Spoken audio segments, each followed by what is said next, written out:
할렐루야! 할렐루야! 아멘, 아멘, 아멘. 아드마 여하 가지존 소한 타호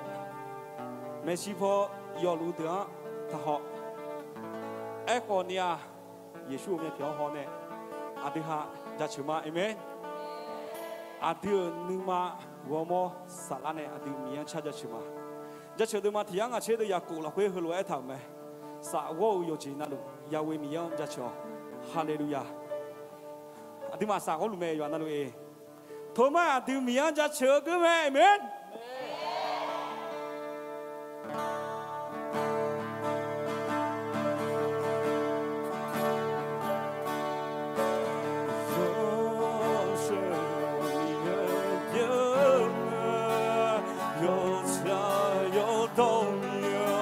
Hãy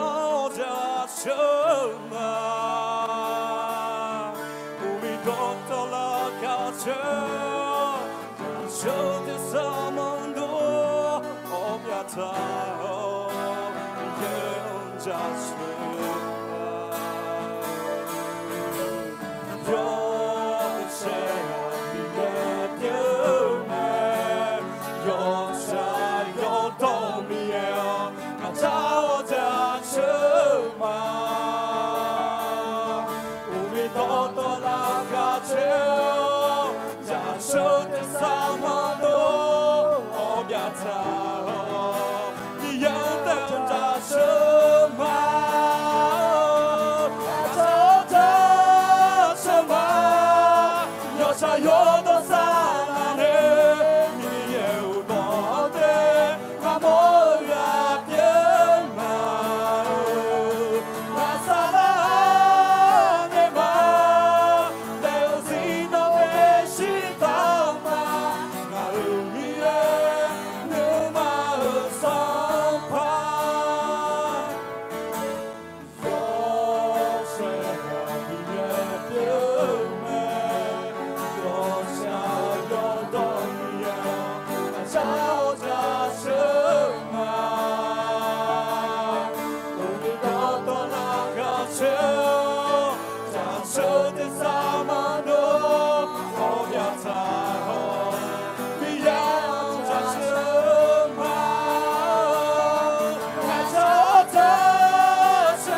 Adao inone tanah,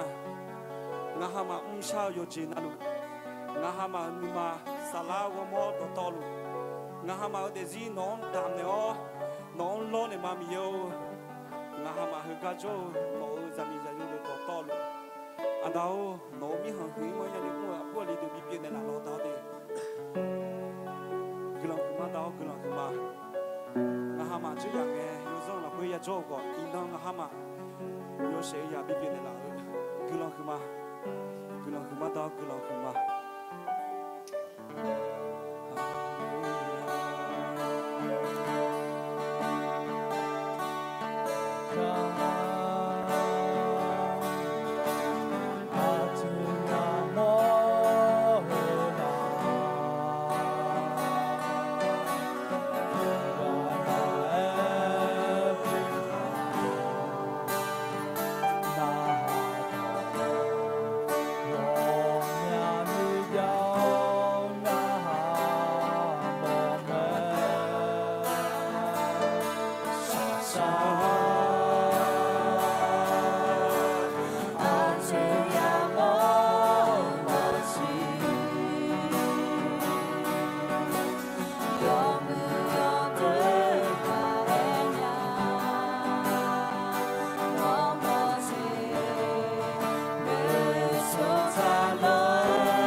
你说这比拉老么事？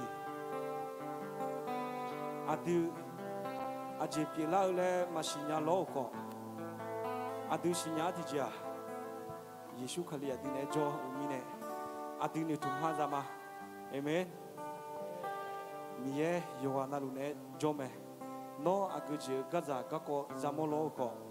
米耶咩多佩塔，米耶咩多佩塔，罗马什么塔？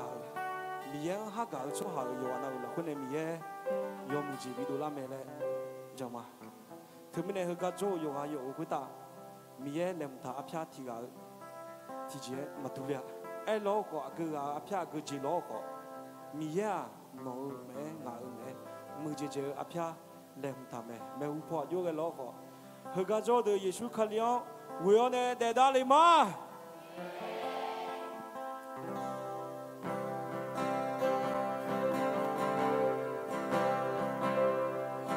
เจนซาเลมโมเวลาเย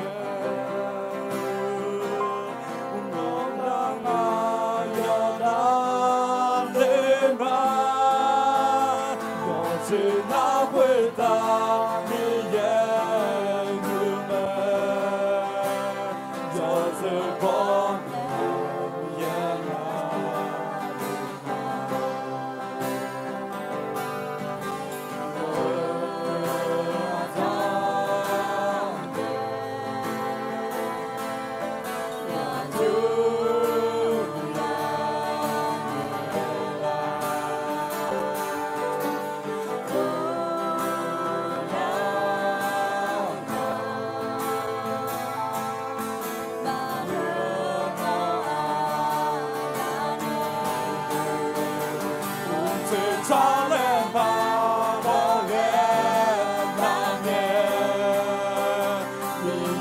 我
จีอาจามาลอง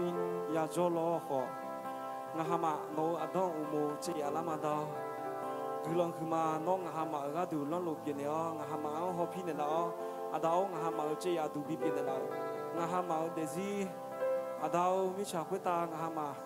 อากูจีกูเนี่ยยาทำผัวยาโมโลขออาดาวงาฮามาจีอาดูโนมางาฮามาจีอาดูโนมาดาวน้องงาฮามาเดซีอุขาอุลอนเนี่ยแล้วเนี่ยชื่อเนี่ยละอุขาอุลอนเนี่ยชื่อเนี่ยละดา最早的我不愿老远，宁愿做个没有的累马，我最难回答明夜雨门，有着光明亮亮的马，我最早。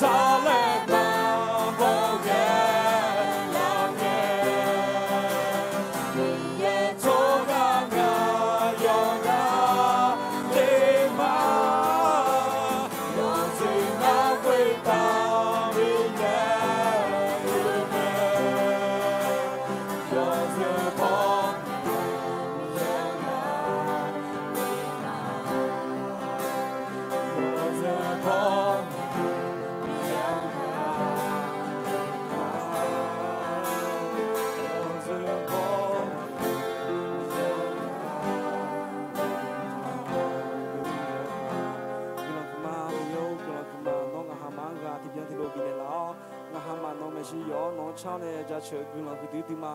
อาดาวงามาอินันนังกาละคุยนอละคุยอันเนมามีนอนามาเชงงามาอินอุมุเจยานีมีนอนามาเชงงามาเดมุเจยานีมีนอนามาเชงงามาอินนนิมาทาเจยานีโนโจเนเชื่อเนี่ยละดาวอินยักษ์เมื่อยชาวโยเจนัลูอาดาวโนโยเชียงเชบิบิมา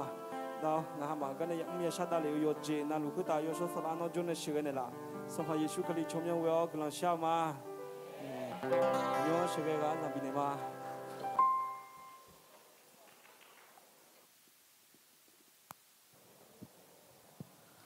หรอเป็นยังไงบ้างครับดีไหมเอ่ยดีเนาะอยากกลับบ้านกันหรือยังอ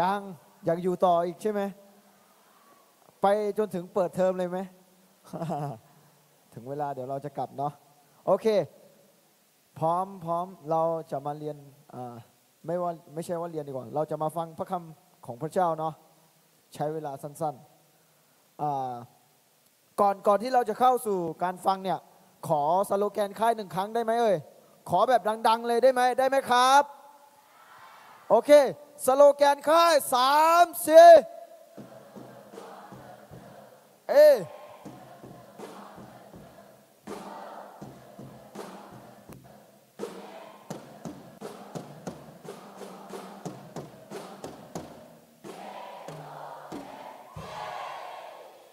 สุดยอดมากครับรายการต่อไปหน้าสลาติโมเสสเป็นอายามบีเนมาหรอครับปรบมือต้อนรับสลาติโมเสสกันครับ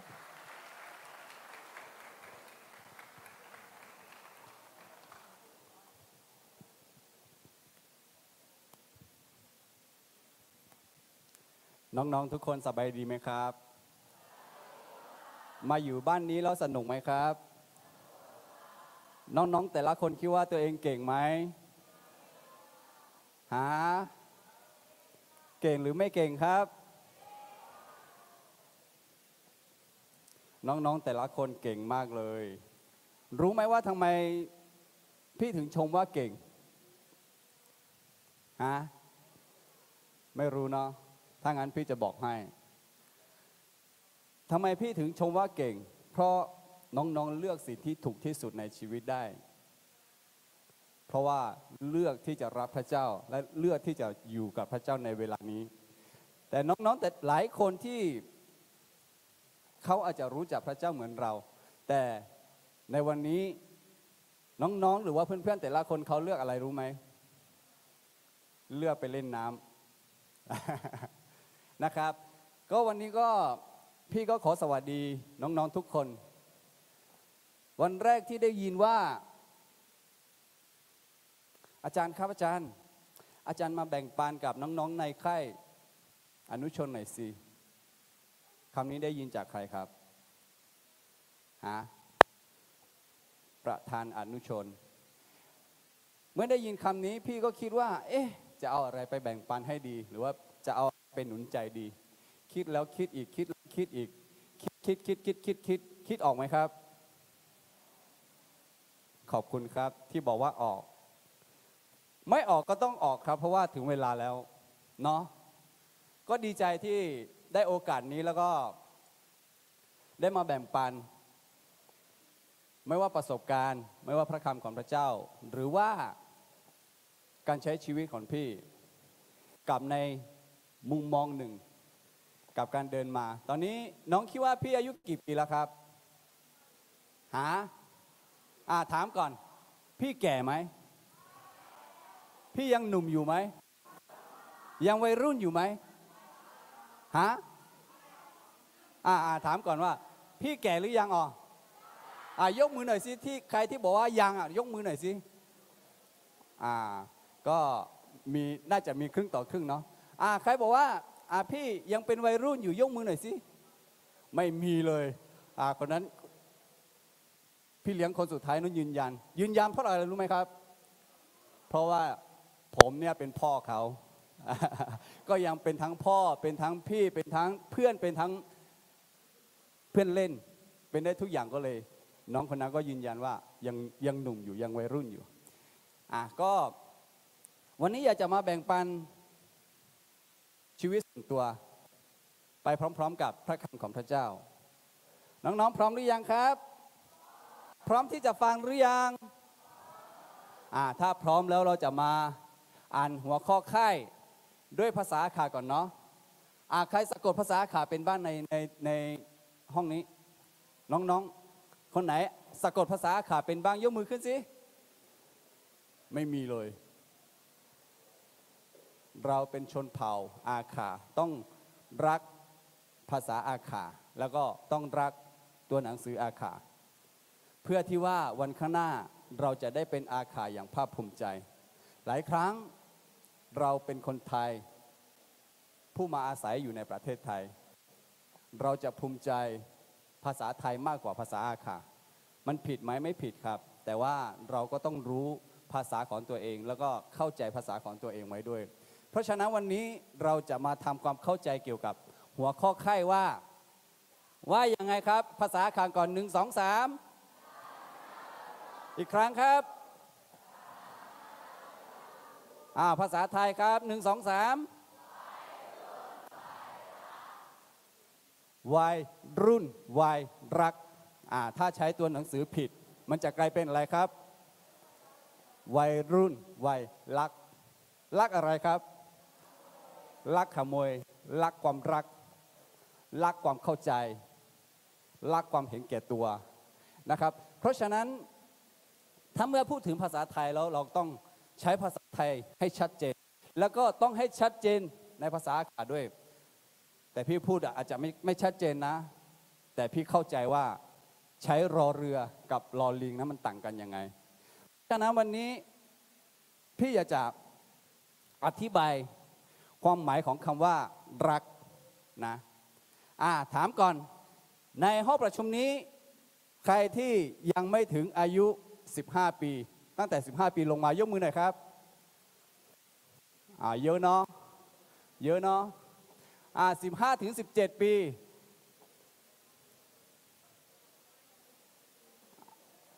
ก็เยอะ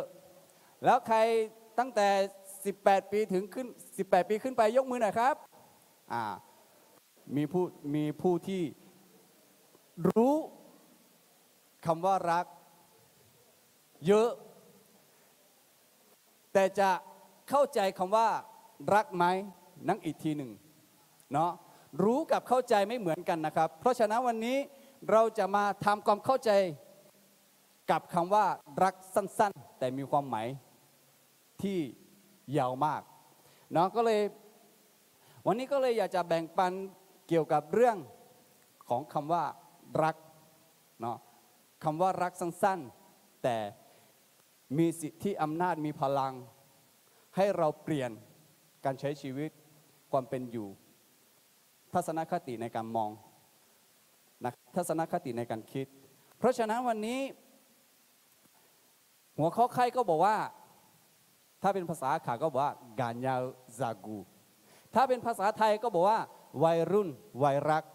เนาะเป็นวัยรุ่นที่เป็นวัยรักนะครับเพราะฉะนั้นอันเนี้ยเราต้องทำความเข้าใจก่อนว่าคำว่ารักเนี่ยมันเป็นแบบไหนคำว่ารักเนี่ยมันมีความหมายยังไงคำว่ารักเนี่ยมันมีรูปร่างเป็นยังไงเพราะฉะนั้นการที่เราเป็นวัยรุ่นเนี่ยนะเมื่อกี้น้องๆสงสัยไหมว่าทำไมพี่ถึงถามว่าอายุกี่ปีแล้วตั้งแต่15 ปีลงมาใครคิดว่าตัวเองสะกดคำว่ารักถูกยกมือหน่อยสิไม่มีสักคนมี1 คน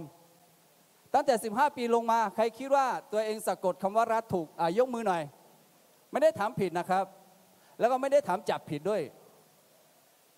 แค่ว่าอยากรู้ว่าสะกดเป็นแล้วใช้เป็นไหมเท่านั้นเองเข้าใจแล้วเนาะใครที่อายุตั้งแต่15 ปีลงมาใครที่คิดว่าสะกดคำว่ารักถูกยกมือหน่อยยกมือหน่อยถ้าไม่ตอบสนองแล้วถ้าหลับหมดเนี่ยเดี๋ยวพี่จะลงไปเลยนะไม่ทำความเข้าใจกันแล้วแหละเพราะว่าถึงจะทำความเข้าใจไปเราก็ไม่เข้าใจเอาไหมเราช่วยกันเชียร์หน่อยตั้งแต่15 ปีลงมาใครคิดว่าตัวเองสะกดคำว่ารักถูกยกมืออย่างที่สองใครคิดว่าสะกดคำว่ารักถูกแล้วใช้คำว่ารักถูกยกมือทำไมวัยรุ่นสมัยนี้เท่าที่สังเกตนะผมสังเกตดูแล้วในข้อความแชทเนี่ยส่วนมากนี่มีแต่คำว่ารักคิดถึงนะเป็นห่วงนะรักจังเลยคิดถึงจังเลยใช่ไหมใช่ไหมหรือว่าไม่ขอโทษครับถ้าผิดไปตั้งแต่15 ปีขึ้นไปจนถึง17 ปีใครที่คิดว่าตัวเองสะกดคำว่ารักถูกยกมือแสดงว่าคนในค่ายเนี่ยตกภาษาไทยทุกคนนะครับทุกคนเขียนคำว่ารักถูกแล้วก็สะกดถูกแต่แค่ว่าใช้ไม่ถูกเฉยๆเนาะวันนี้ก่อนที่จะไปทำความเข้าใจกับคำว่ารักเนี่ยเราจะมาอ่านหัวข้อพระคัมภีร์ก่อนที่จะเข้าไปในการแบ่งปันวันนี้นะครับลูกาสมบูรณ์คือเชียร์นี่เชียร์เราเคยที่ก็เลยคือมาตีนี่ซุมมียังกาโยฮาดอเพจโซหังกาภาษาไทยครับลูกาบทที่2ข้อที่27จงรักพระเจ้าและรักเพื่อนบ้านเหมือนรักตนเองนะครับอธิษฐานก่อนอาดามเยวอีนางน้องชามาให้อีนางงามามีเยนอซาเปียวในจุลัวเฮงามาอีนางกาโอชอญานีกาเจียงไปที่กอลวยจอกุเลกมาสัมภามีเยน้องงามแม่ในลาวในเหตุการณ์โนเมชิจุลัวโนอาบุอาลีเฮเดกาเล่คือต้องไปโอชอญานีน้องงามแม่ชนในลาวงาเงดูเหลียวในจะชนในเงโอชอเลนีน้องโนต่อเฮเดบีโอชอญาในลาวในแม่ในลาวยศสารน้องหาอยู่กันนั่นหลุดในโจในสุเกลหลักเฮยังเงยอยู่ต่อนั่นหลวงอาดามเยน้องนุ่มชาหลวงเงี้ยอาดามเยน้องงามังกันในลาวหลวงกาที่โอชอญาลานีอีน้องหาที่กอลวยาจะซ้อที่กอลวยาจอาดามเยน้องแม่ในละเฮเดต่อหลุดสัมภาเยซูสมยเวลกุลาชามาอาเมนอันนี้เป็นครอบครัวของพี่นะครับในครอบครัวพี่เนี่ยในบ้านเลยเนี่ยมี7 คนมี7 คนคนนี้คือพ่อพี่คนนี้ชื่ออาโบโตคนนี้คือภรรยาของคนนี้คนที่สวยที่สุดสำหรับคนนี้คือแม่พี่ชื่ออามีนะครับแล้วก็คนต่อไปคนนี้ก็คือผมเองผมชื่อซาลาติโมเซงานาซาลาติโมเซและคุเลเดจากนั้นคนนี้คือคนที่สวยที่สุดสำหรับคนนี้ ก็เพราะว่าเป็นภรรยาของคนนี้นะครับ ชื่อสลามะบูจานะครับถ้าน้องรู้จักพี่คนนี้ในฐานะที่เป็นวัยรุ่นก็น่าจะเรียกว่าพี่ก้อยนะครับแล้วจากนั้นคนนี้ก็คือลูกชายคนโตของพี่ไหนใครพอรู้จักบ้างครับเนาะลูกชายคนโตของพี่ถ้าชื่อภาษาขาชื่ออาโลถ้าชื่อเล่นชื่อพิซซ่านะครับคนนี้ชื่อพิซซ่าแล้วลูกคนที่สองคนนี้ใครรู้จักคนนี้บ้างคนนี้ชื่ออะไรครับชื่ออาคาลา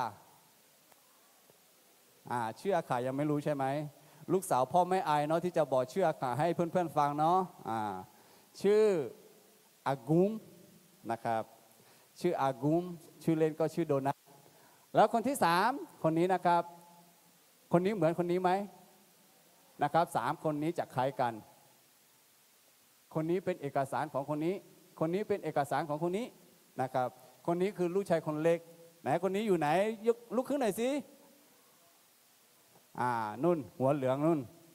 นะครับหัวเหลืองคนนี้ชื่อโยฮาชื่อเล่นชื่อ MK นะครับสงสัยใช่ไหมว่าทำไมครอบครัวนี้ไม่ได้ทำธุรกิจพิซซ่าไม่ได้ทำธุรกิจโดนัทไม่ได้ทำธุรกิจ MK ทำไมถึงตั้งชื่อแบบนี้กับลูกนะครับมันก็มีความเป็นมาอยู่แต่วันนี้พี่จะไม่เข้าไปลึกในเรื่องนี้แต่วันนี้นะครับอยากจะให้รู้ว่าความรักคำว่ารักที่เราใช้อยู่บนโลกนี้มันมีแบบไหนบ้างมันเป็นยังไงเนาะก็ครอบครัวของพี่อยู่ในตระกูลเบเชนะครับเบเชขาเลียงอาแผนาเป็นตระกูลเบเชเพราะฉะนั้นเราจะมาอ่านข้อพระคัมภีร์ด้วยกันอีกครั้งหนึ่งนะครับลูกาบทที่10ข้อที่27ด้วยภาษาขาก่อน1 2 3นอนึมาดอตอลูซาลาดอตอลูกาดอตอลูนูดูดอตอลูนอสัมภามียังกาโยฮาโมดวงกาหลวยโยฮาดอแพโจโซหังกาเราจะมาอ่านด้วยภาษาไทยด้วยกันนะครับ1 2 3เขาทูลตอบว่าจงรักองค์พระผู้เป็นเจ้าผู้เป็นพระเจ้าของเจ้าด้วยสุดจิตสุดใจของเจ้า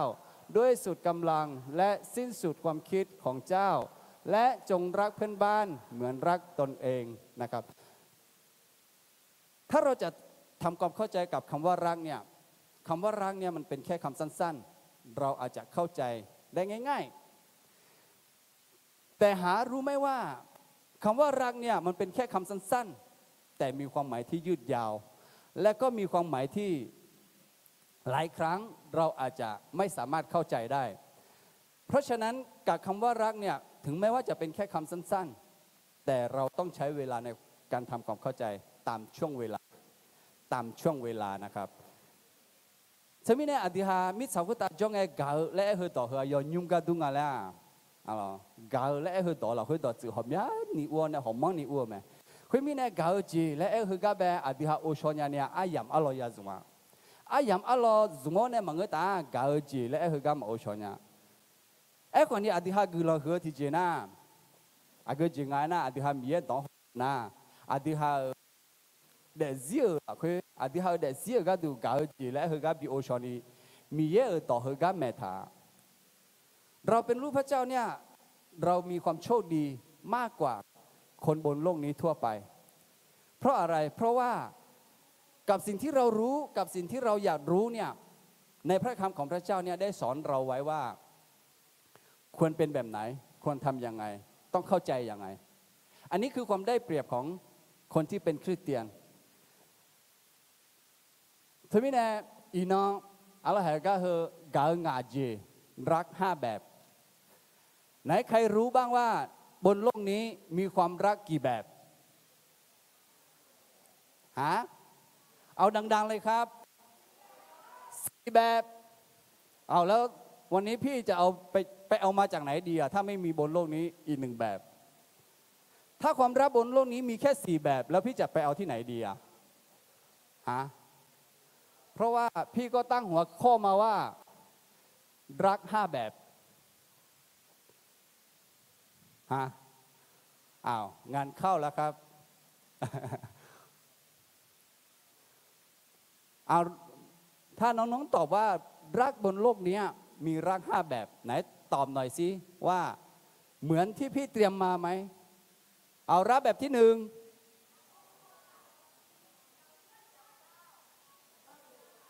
อะไรนะตอบแล้วแต่ไม่ได้ยินก็ถือว่าตอบแล้วมีอยู่2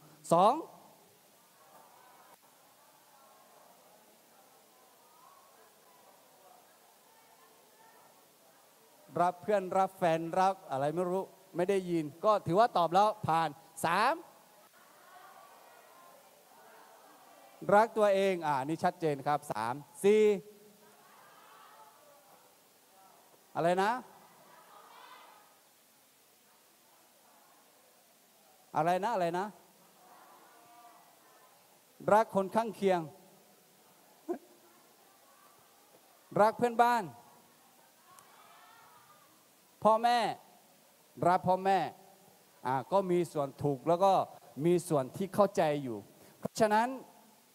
ไหนเราก็ตอบได้4แบบแล้วแต่อีกแบบเนี้ยเราจะไปหาที่ไหนดีรักพระเจ้ารักตัวเองรักเพื่อนรักแม่ก็มีส่วนตามที่วันนี้จะมาแบ่งปันแล้วก็จะมาทำความเข้าใจกันเพราะฉะนั้นบนโลกนี้ความรักเนี่ยพี่ขอยืนยันเลยว่ามีความรัก5แบบเนาะแล้วก็วันนี้เราจะมาทำความเข้าใจกับรัก5แบบรัก5แบบในรักนี้ถ้าเป็นภาษาขาก็บอกว่าเกาถ้าเป็นภาษาไทยก็บอกว่าอะไรนะรักถ้าเป็นภาษาอังกฤษบอกว่าเลิฟนะครับอะไรนะไม่ต้องเครียดมากเอาแบบถามตอบเนาะไม่ต้องซีเรียสเยอะถามตอบวันนี้พี่ใช้เวลาประมาณ1.5 ชั่วโมงเพื่อที่อยากให้น้องๆเข้าใจแล้วก็อยากให้น้องๆได้รู้จักกับคำว่ารัก5แบบกับคำว่ารักเนี่ยเราเขียนสั้นๆแต่มันตีความได้อย่างน้อย5แบบเมื่อพระเจ้าทรงสร้างฟ้าและสวรรค์แล้วพระเจ้าทรงสร้างอาดัมไว้ในสวนเอเดนพระเจ้ารักกับอาดัมในรักแบบไหนอันนี้ถามนะเดี๋ยวดูนะจากนั้นพระเจ้าสร้างอาดัมแล้วพระเจ้าก็รักอาดัมก็รักพระเจ้าอยู่ไปอยู่มาใช้เวลาไปใช้เวลามาเมื่อพระเจ้าได้เห็นอาดัมอยู่ในสวนเอเดนแบบเงียบเหงาไม่มีความสุขทั้งที่ทุกอย่างนั้นสร้างไว้อย่างดีไม่ต้องหาอะไรเลยอยากได้อะไรก็มีแต่อาดัมก็ยังไม่มีความสุขเพราะเหตุนี้พระเจ้าก็เลยสร้างรักแบบที่2ให้อาดัมหลับไปแล้วก็ดึงซี่โครงของอาดัมออกแล้วก็ไปสร้างอะไรครับเอวาอันนี้คือเป็นรักแบบที่2นะครับที่เราจะเข้าไปแต่พระเจ้าเนรมิตความรักด้วยความรักที่เป็นแบบของพระเจ้านั้นเนรมิตในสวนเอเดนแต่วิวัฒนาการของมนุษย์เราแต่ละชั่วชีวิตแต่ละชั่วอายุคนนั้นความรักนั้นได้เปลี่ยนแปลงได้เปลี่ยนไปแล้วก็ได้ใช้แบบตามความเข้าใจของตัวเองเมื่อมาถึงวันนี้เราใช้ความรักแบบไหนครับส่วนมากบนโลกนี้ใช้ความรักแบบไหนเนี่ยแหละที่เราไม่รู้ว่ามีความรักแบบที่5เนาะวันนี้ก็เลยอยากจะมาทำความเข้าใจด้วยกันเนาะนะครับรักในภาษาไทยก็มีอยู่คำเดียวคือคำว่ารักในภาษาอังกฤษก็เหมือนกันคือคำว่า love ใช้คำนี้แหละแทนคำว่ารักใช้คำนี้แหละแทนความรักที่เรามีให้กันนะครับไม่ว่ารักแบบวัยรุ่นไม่ว่ารักแบบครอบครัวไม่ว่ารักแบบพี่น้องไม่ว่ารักแบบ เพื่อนบ้านอะไรอย่างเงี้ยใช้แค่คำว่ารักหรือคำว่าเลิฟเนี่ยแหละหลายครั้งเราเขียนถูกสะกดถูกไม่ได้เอาตัวลอลิงมาแทนรอเรือแต่เวลาเราใช้อาจจะใช้ผิดได้นะครับเพราะว่าในภาษาอาขาก็กาและเฮอดอเราคือขอทีต่อยาวแต่แม่อาเดียอาขาต่อเราคือขออะไรกาและเฮอดอไหมภาษาไทยภาษาอังกฤษภาษาอาขาก็ในคำว่ารักนั้นน่ะมันมีแค่คำเดียวว่ารักภาษาอังกฤษก็มีในภาษาอังกฤษในคำว่าเลิฟนั่นน่ะมันมีคำว่าเลิฟคำเดียวอาขาต่อเราคือขอกาและเฮอต่อเราคือกาเฮอทีต่ออ้อแต่งไอ้ก่อนนี้อาเดียเฮอเดซิเอเราคืออีน้องอาทิฮาที่ก็รู้จอกละมาเดวันนี้เราจะมาเรียนรู้แล้วก็จะมาแบ่งปันด้วยกันแต่ว่าในคำว่ารักในภาษากรีกนั้นมี4แบบในที่นี้เมื่อกี้น้องๆก็ได้ตอบไปแล้วได้พูดไปแล้วนะครับก็เลยเรารู้ว่าในภาษากรีกนั้นมีความรักคำว่ารักเนี่ยแบบที่1เราเรียกว่าอะไรครับรักแบบเอรอสอาคาโดนาเอลออะไรเงี้ยรักแบบนี้เราเรียกว่ารักแบบหนุ่มสาวอันนี้คือรักพื้นๆนะครับหรือว่ารักแบบแรกที่พระเจ้าทรงสร้างไว้แบบที่2รักแบบฟิเรโอนะครับพี่เลวและคู่อาคากาจีเอารักแบบไหนครับรักแบบเพื่อนนะครับแบบที่3รักแบบสโตเจและคู่ถ้ารักแบบที่3เป็นรักแบบไหนครับรักแบบครอบครัวแบบที่4ครับรักแบบอากาเปกาหรือกานะครับรักแบบไหนครับเนี่ยแหละสิ่งที่เราควรรู้รักสะกดถูกแต่ใช้ไม่ถูกก็เป็นไปได้รักสะกดเป็นแต่ใช้ไม่เป็นก็เป็นไปได้เพราะว่าวัยรุ่นในวัยรักนั้นจะใช้ความรักแบบไหนครับแบบที่1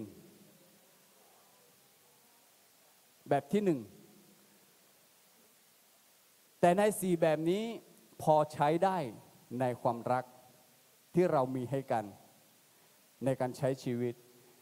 สมัยอธิษฐานมิสักตาจงอธิษฐานที่อาเกา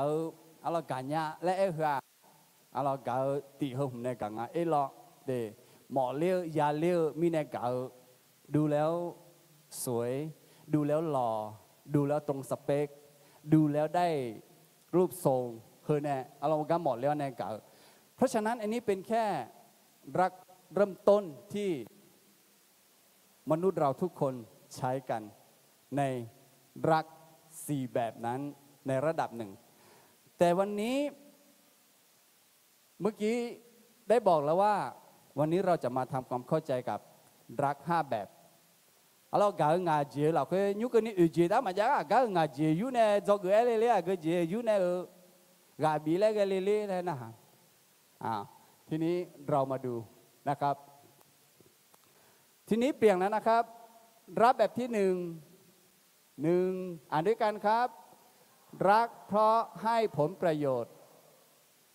อาคาดอติก็รู้ว่ามือละเจยามิเนกา2รักแบบเอรอสเอลอรักแบบหนุ่มสาว3อาคาดอติก็รู้ว่าเอลออาบูอาลีกา3รักแบบฟิเรโอพิเลโอรักแบบเพื่อนแบบมิตรภาพอาคาดอพิเลโอ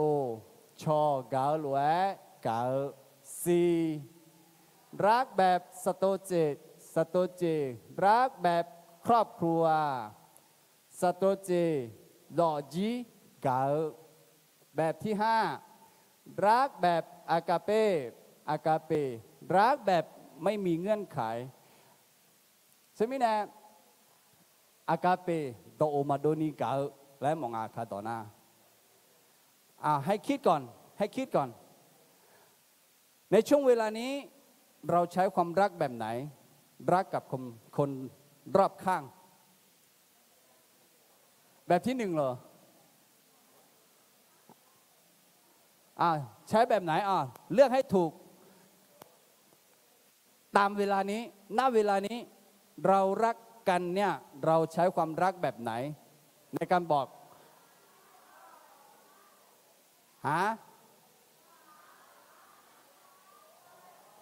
รักแบบมิตรภาพแบบที่3นะครับใครช่วงนี้เป็นช่วงเป็นหัวข้อก็บอกอยู่แล้วว่าวัยรุ่นวัยรักในช่วงที่เป็นวัยรุ่นกำลังรักอยู่เนี่ยใช้ความรักแบบไหนใครใช้แบบที่1ยกมือขึ้นไม่มีเนาะมีอยู่เหรอใครใช้ความรักแบบที่2มีบ้างเล็กน้อยแบบที่3แบบที่4แบบที่5ไหนใครบอกว่ายังไม่รู้จักความรักค่ะเยอะมากเลยวันนี้ก็อย่ามาทำความเข้าใจกันว่ารัก5แบบนี้มันต่างกันยังไงแล้วมันเวลาเราใช้เราเนี่ยถ้าเราใช้แบบที่1แบบที่2แบบที่3แบบที่4แบบที่5เนี่ยเราใช้เวลานั้นเราจะได้รู้ว่าเราเป็นแบบนี้อยู่เนาะเราจะมาทำความเข้าใจกับรักลักษณะของความรัก5แบบหรือว่า5ประเภทในความรัก5แบบ5ประเภทนี้แต่ละแบบแต่ละประเภทนี้มันต่างกันตามการที่เราจะเอามาใช้แต่สุดท้ายแล้วการเริ่มต้นของความรักก็คือมีความหวังดีมีความภูมิใจมีความหลงใหลมีความอยากรู้จักอันนี้คือเป็นอารมณ์ของวัยรุ่นหรือว่าเป็นอารมณ์ของมนุษย์กับการที่ได้รู้จักใครสักคนหนึ่งแล้วก็มันมีความรู้สึกนะครับเพราะฉะนั้นลักษณะของรักที่1คือHaga kado tikolo guma gaoti tiga mula la tikolo ti yisum mula jeยามิเนกาภาษาไทยครับรักแบบที่1รักเพราะให้ผลประโยชน์รักแบบที่1เนี่ยเป็นความรักที่รักใครสักคนหนึ่งเพราะว่าได้ผลประโยชน์เมื่อเรามาใช้ในความเป็นเพื่อนเมื่อเรามาใช้ในการใช้ชีวิตเราจะเห็นแบบว่าถ้าเราเอาความรักแบบที่1มาใช้เนี่ยสุดท้ายแล้วจะกลายเป็นเพื่อนแบบไหนครับจะกลายเป็นเพื่อนแบบไหนที่เขาเรียกว่าเพื่อนกิน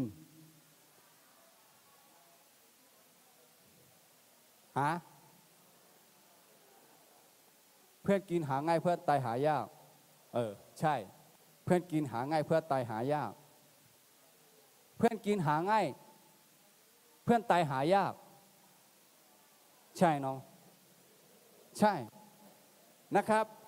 ถ้าเราเอาความรักแบบที่1มาใช้กับเพื่อนเนี่ยเราจะเรียกเพื่อนคนนั้นว่าเป็นเพื่อนกินเพราะว่าได้ผลประโยชน์นะครับรับเพราะให้ผลประโยชน์เมื่อมาใช้กับในหมู่เพื่อนเนี่ยเราจะเรียกว่าเป็นเพื่อนกินเพราะฉะนั้นการที่เราจะรับเพื่อนเนี่ย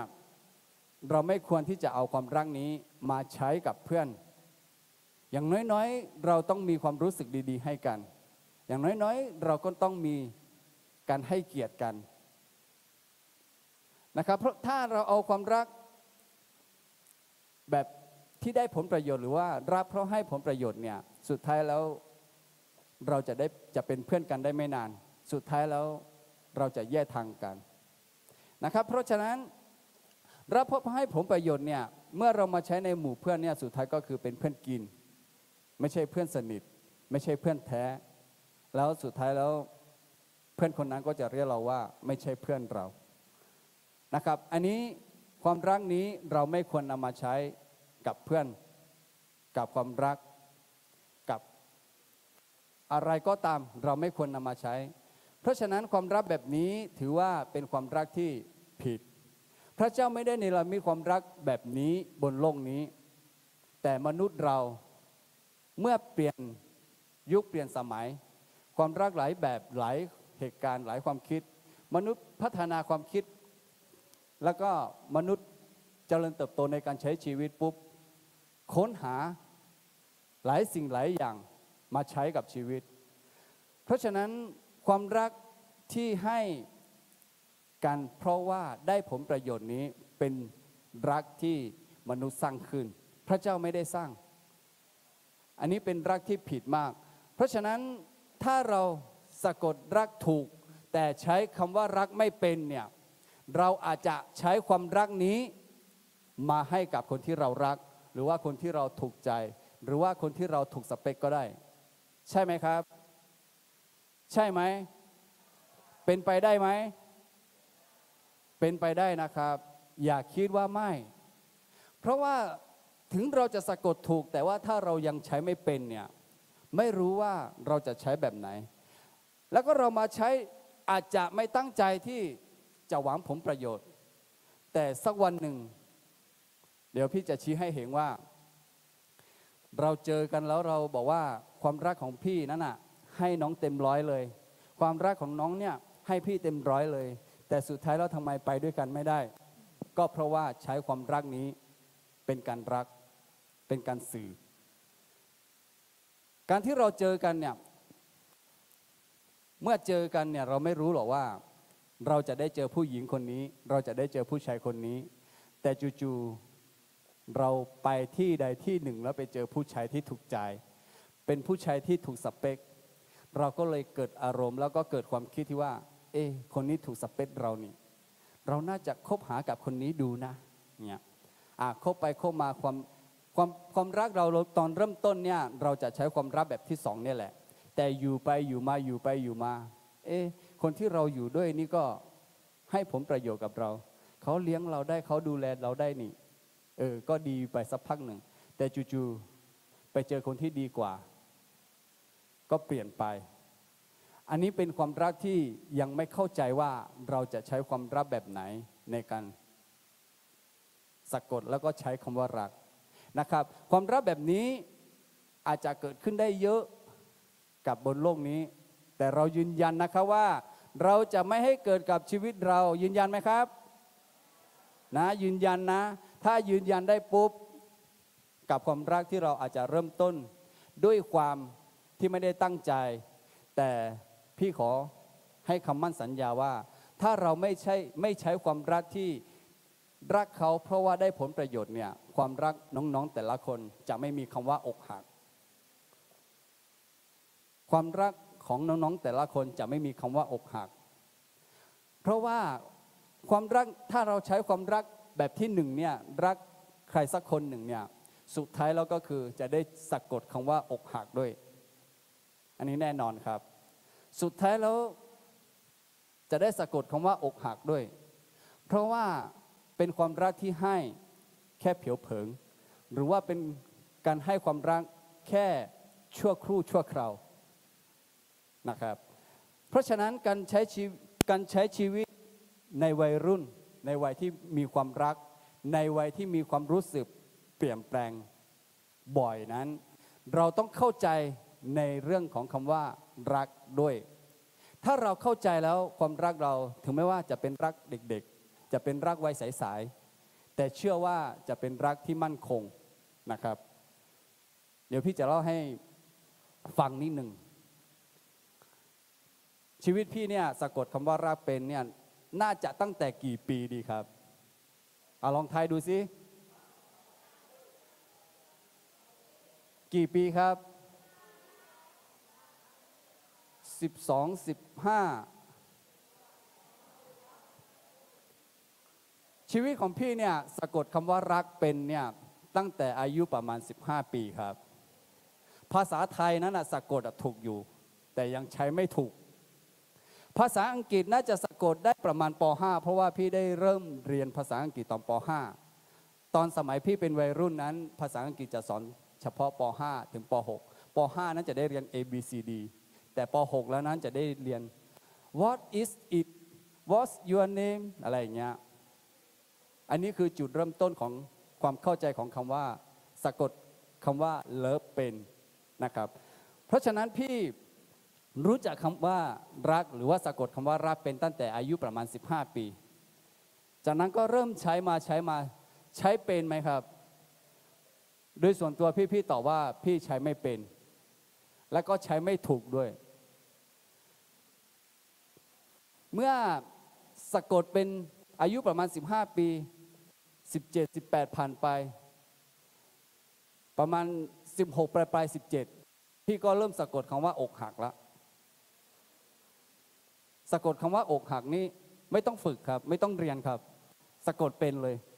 อกหักเขียนยังไงอกหักเป็นยังไงอกหักนี่เจ็บนะครับไหนใครเคยอกหักแล้วบ้างไม่ต้องยกมือคำว่าอกหักเนี่ยไม่ต้องสะกดเพราะว่ามันสะกดออกมาจากความรู้สึกของตัวเองสะกดออกมาจากใจเองแต่การจะสะกดคำว่ารักเนี่ยต้องใช้สติต้องใช้ความรู้เพื่อที่จะสะกดให้ถูกแล้วก็เพื่อที่จะใช้ให้เป็นจากนั้นมาพี่ก็สะกดคำว่าอกหักอยู่สักพักหนึ่งจากนั้นก็ได้สะกดคำว่ารักใหม่อีกครั้ง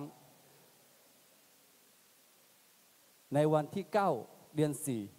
4เป็นวันสงกรานต์พอดีสะกดแบบไม่ได้ตั้งใจครับเพราะว่าเคยสะกดมาแล้วก็ผิดหวังก็เลยไม่อยากสะกดแต่เหตุการณ์มันบังเอิญสะกิดคำว่ารักเนี่ยให้สะกดใหม่สะกดยังไงครับพอดีวันนั้นสงกรานต์พอดีเล่นน้ำอยู่มีผู้หญิงแก๊งหนึ่งเป็นแก๊งเลยนะครับเดินกลับมาเมื่อสมัยก่อนพี่เป็นวัยรุ่นนั้นพี่นั้นเป็นคนที่เอาแต่ใจไม่ฟังใครแล้วก็ทำตามใจอารมณ์อยากทำอะไรทำหมดครับเมื่อผู้หญิงแก๊งนั้นเดินมาพี่ก็สะกดแล้วล่ะว่าผู้หญิงคนไหนเราจะลดน้ำให้ดีก็เลยไปลดน้ำแบบไหนรู้ไหมมีขานถังใหญ่ๆถังดำนะตัดไว้เต็มเลยครับยกแบบยกไม่ไหวเลยยกแล้วคว่ำหัวให้แล้วเขาสะกดกลับมาว่ายังไงครับน่าจะสะกดยังไงเพราะว่าไม่เคยรู้จักกันน่าจะสะกดยังไงพ่อแม่ไม่สั่งสอนหรือมึง โดนไปจากนั้นก็ได้แล้วแหละว่าเอ๊ะเขาใส่ใจเรานี่ก็สะกดต่อจากนั้นก็เกิดเป็นความรักจนวันนี้นะครับคนที่ด่าผมกลายเป็นคนรักผมตอนนี้คือภรรยาผมนะครับเราอาจจะได้เจอความรักแบบนี้แต่ถ้าน้องๆใช้คำว่ารักถูกเนี่ยจะเป็นรักที่สมหวังนะครับเพราะฉะนั้นการที่เราจะทำความเข้าใจกับคำว่ารักนั้นไม่ว่าเราจะรักใครไม่ว่าเราจะไปรักใครก็อย่าเอาความรักที่เป็นรักเพราะให้ผลประโยชน์นี้ไปใช้นะครับอันนี้ห้ามใช้เลยไม่ต้องใช้ครับห้ามใช้เลยนะครับเพราะว่าการที่รักเพราะว่าให้ผลประโยชน์นั้นมาใช้ในหมู่เพื่อนก็จะเป็นเพื่อนกินสุดท้ายแล้วจะเป็นเพื่อนกินเพื่อนเห็นแก่ตัวนะครับเพื่อนที่หวังผลประโยชน์แล้วอย่างที่สองคือจะเห็นในงานที่เป็นงานในบริษัทนะครับงานในบริษัทเนี่ยเขาให้ความรักเราเพราะว่าเขาเป็นนายจ้างเราเพราะว่าเราทำงานให้เขารักเราตราบใดที่เราให้ผลประโยชน์เขาได้แต่ถ้าหมดประโยชน์แล้วเขาจะทำอะไรเราครับไล่ออกสุดท้ายแล้วก็คือไม่มีที่ไปนะครับแบบนี้ความรักแบบนี้เราจะมาใช้ในชีวิตไม่ได้แล้วก็ไม่ควรใช้แล้วก็ไม่ต้องใช้ด้วยแต่ว่าอยากให้รู้ไว้ว่าการที่เรารักใครสักคนเนี่ยความรักแบบนี้ก็มีด้วยอย่าบอกนะคะว่ารักหนูไม่มีแบบนี้หรอกค่ะรักผมไม่มีแบบนี้หรอกครับอย่าเพิ่งพูดถ้ายังไม่ได้ผ่านช่วงเวลานี้อาจจะเป็นการเริ่มต้นด้วยรักแบบที่สองก็ได้แต่ว่า การที่เราใช้ชีวิตอยู่เนี่ยกับความรักที่เราคิดว่าดีแล้วเนี่ยอาจจะเหมือนพี่ที่อกหักแบบไม่รู้ตัวก็ได้อาจจะสะกดเป็นคำว่าอกหักโดยที่ไม่ได้ตั้งใจก็ได้ถ้าเราให้ความรักกันเพราะว่าให้ผลประโยชน์นะครับรับแบบนี้เราไม่ควรใช้นะครับเพราะฉะนั้นท้ายที่สุดแล้วก็คือถ้าเราใช้ความรักให้กันแบ่งความรักแบ่งปันความรักกันด้วยเพราะว่าผลประโยชน์นั้นสุดท้ายแล้วก็คือจะไม่เหลืออะไรเลยถ้าเราเป็นลูกจ้างก็คือเขาจะเรียกเราว่ารักเห็นแก่ตัวจะกลายเป็นความรักที่รักเห็นแก่ตัวไปเลยถ้าเราได้เจอแล้วเราจะตีความหมายแบบไหนลึกแค่ไหนนั้นมันก็เราก็อาจจะแบ่งระดับได้นะครับถ้าเป็นแค่ในระดับที่ว่าแค่เพื่อนกินแล้วจากไปแล้วเรายังคบกันอยู่ได้ก็ดีแต่ถ้าเราเป็นลูกจ้างเมื่อหมดประโยชน์แล้วถ้าเราถูกไล่ออกแล้วถ้าเราแก่มาแล้วเราจะไปใช้ชีวิตที่ไหนชีวิตเราก็ลำบากนะครับเพราะฉะนั้นความรักแบบที่หนึ่งเนี่ยเราไม่ควรนำมาใช้ในการใช้ชีวิตกันในการให้ความรักซึ่งกันและกันรับแบบที่สองครับรับแบบที่สองเป็นรับแบบไหน1 2 3อ่านด้วยกันครับเอาภาษาขาก่อน1 2 3เอลออาบูอาลีกาภาษาไทยครับรับแบบที่สองรับแบบเอลอสรับแบบหนุ่มสาวนะครับความรักที่มีให้กันแบบหนุ่มสาวเนี่ยจะดีขึ้นมาหรือว่าจะมีค่าขึ้นมาอีกนิดหนึ่งถ้าเทียบกับรับแบบที่หนึ่งรับแบบที่หนึ่งนี้ไม่ต้องจำก็ได้นะครับแต่รับแบบที่สองเนี่ยอยากให้ทำความเข้าใจดีๆเพราะว่าวัยรุ่นวัยรักในช่วงนี้เราจะใช้ความรักแบบนี้แหละที่รักกันเราจะใช้ความรักประเภทนี้แหละเราแบ่งปันความรู้สึกให้กันถามว่าดีไหมก็ดีครับแต่ว่าถามว่ายืดยาวไหมอันนี้ก็ไม่ยืดยาวครับถ้าเราใช้ไม่ถูกถ้าใช้ผิดเพราะฉะนั้นความรักแบบที่สองเนี่ยรักแบบหนุ่มสาวเนี่ยในช่วงเวลาที่เรารักกันเนี่ยเราจะมองอะไรจะทำอะไรจะคิดอะไรก็เป็นสิ่งที่สวยงามเป็นสิ่งที่สวยหมดแต่ว่าเมื่อเราหมดรักแล้วจะเป็นความรักที่ไม่มีค่าเลยเหมือนรักครั้งแรกที่เราเจอแล้วไม่สมหวังแล้วเราอกหักถ้าเราอกหักแล้วเรายังจะมีความรักให้กับความรักนั้นอยู่ไหมครับไม่มีละแต่ก่อนที่จะอกหักเนี่ยก่อนที่จะมาเจอเนี่ยความรักนั้นดีกับเราไหมครับดีเนาะดีแต่ถ้าเราเจอคำว่าอกหักหรือว่าสะกดคำว่าอกหักแล้วเนี่ยความรักแรกนั้นมันไม่ดีละมันไม่เจอหน้าก็ไม่อยากมองแล้วเราไปไหนก็เราก็คิดแล้วแหละว่าไม่เห็นคนนั้นก็ดีไม่เจอคนนั้นก็ดีแต่ในช่วงเวลาที่เรารักกันหรือว่าเรายังรักกันแบบหนุ่มสาวอยู่เนี่ยไม่ต้องเห็นหน้าก็ได้เห็นแค่ชายคาบ้านก็ยังดียังชื่นใจเนาะเพราะฉะนั้นความรักแบบหนุ่มสาวอันนี้เป็นความรักที่ดีแต่ยังไม่มั่นคงดีกว่าแบบที่หนึ่งแต่เราต้องแยกแยะในช่วงเวลานี้เพราะฉะนั้นรักแบบหนุ่มสาวเนี่ยเป็นรักที่เสียสละไม่ใช่เป็นรักแบบหึงหวงไม่ใช่เป็นรักแบบครอบครองไม่ใช่เป็นรักแบบเห็นแก่ตัวน้องๆรักกันแบบนี้ไหมครับถ้าให้คำว่ารักกับใครสักคนหนึ่งแล้ววันนี้พี่อยากให้น้องๆลองคิดดูแล้วก็ทำความเข้าใจดูว่าคำว่ารักที่เราให้กับคนรอบข้างเป็นความรักแบบหนุ่มสาวเนี่ยเราให้แล้วเป็นแบบไหนอันนี้ต้องตีโจทย์ให้แตกนะครับอย่าแค่ว่าสะกดคำว่ารักเป็นอย่าแค่ว่าเรารู้ดีแต่ต้องตีโจทย์ให้แตกการที่เรารักใครสักคนเนี่ยคำว่ารักในพระคัมภีร์ก็บอกไว้ชัดเจนว่าคำว่ารักเนี่ยถ้าเขาเข้าใจจริงๆแล้วก็คือเป็นการเสียสละเป็นการให้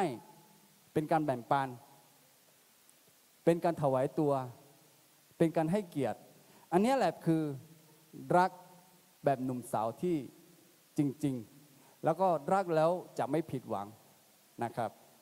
เพราะฉะนั้นการที่เราจะใช้ความรักให้ความรักกันเนี่ยเป็นความรักแบบหนุ่มสาวเนี่ย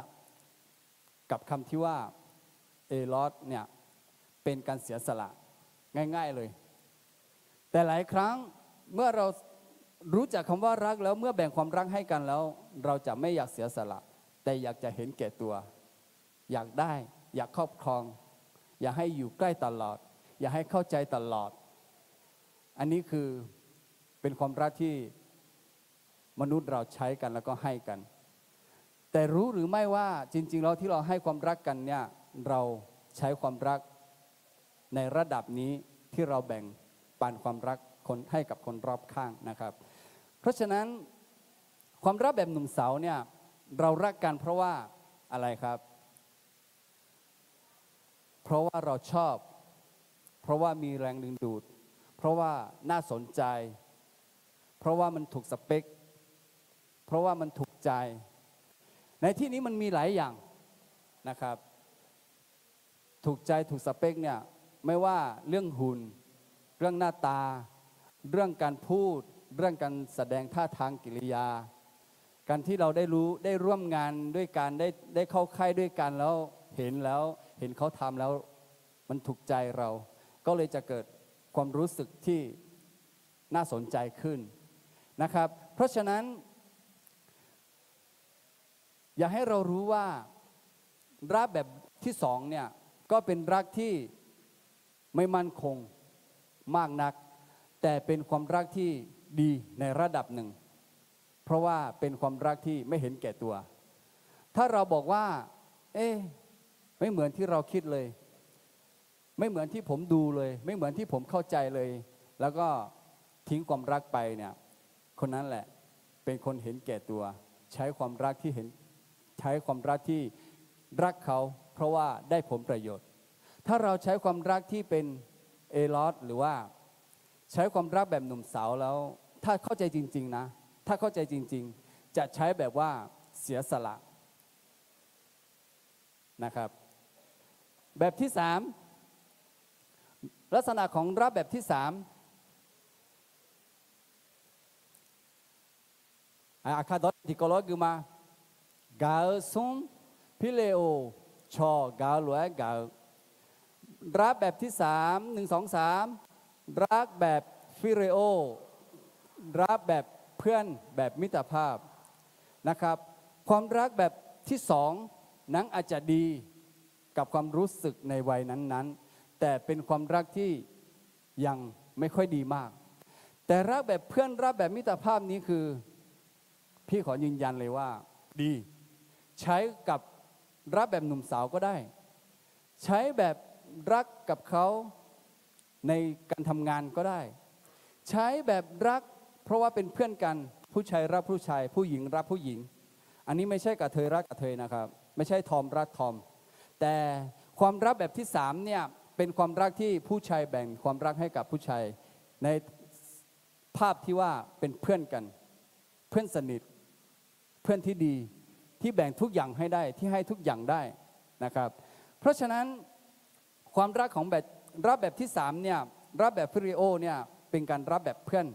รักแบบมิตรภาพเราจะเอาความรักนี้มาใช้กับความรักหนุ่มสาวเนี่ยดีมากเลยครับดีแล้วเราเข้าใจไหมว่าความรักแบบหนุ่มสาวที่เรารักแบบชายหญิงเนี่ยมีความรักแบบนี้ด้วยเข้าใจหรือยังครับรู้หรือยังถ้าความรักของใครรู้ความรักระดับนี้แล้วพี่ดีใจด้วยในช่วงวัยรักในเวลานี้เพราะว่าถ้ารักแบบหนุ่มสาวแต่ว่าถ้าเราเข้าใจในรักแบบที่สามแล้วเรามาใช้ความรักแบบที่สามแล้วต่างคนต่างรักกันต่างคนต่างมองกันเนี่ยดีครับเพราะว่าถ้าเราเผลอๆอาจจะไม่เป็นอย่างที่เราคิดแล้วอาจจะได้สะกดคำว่าอกหัก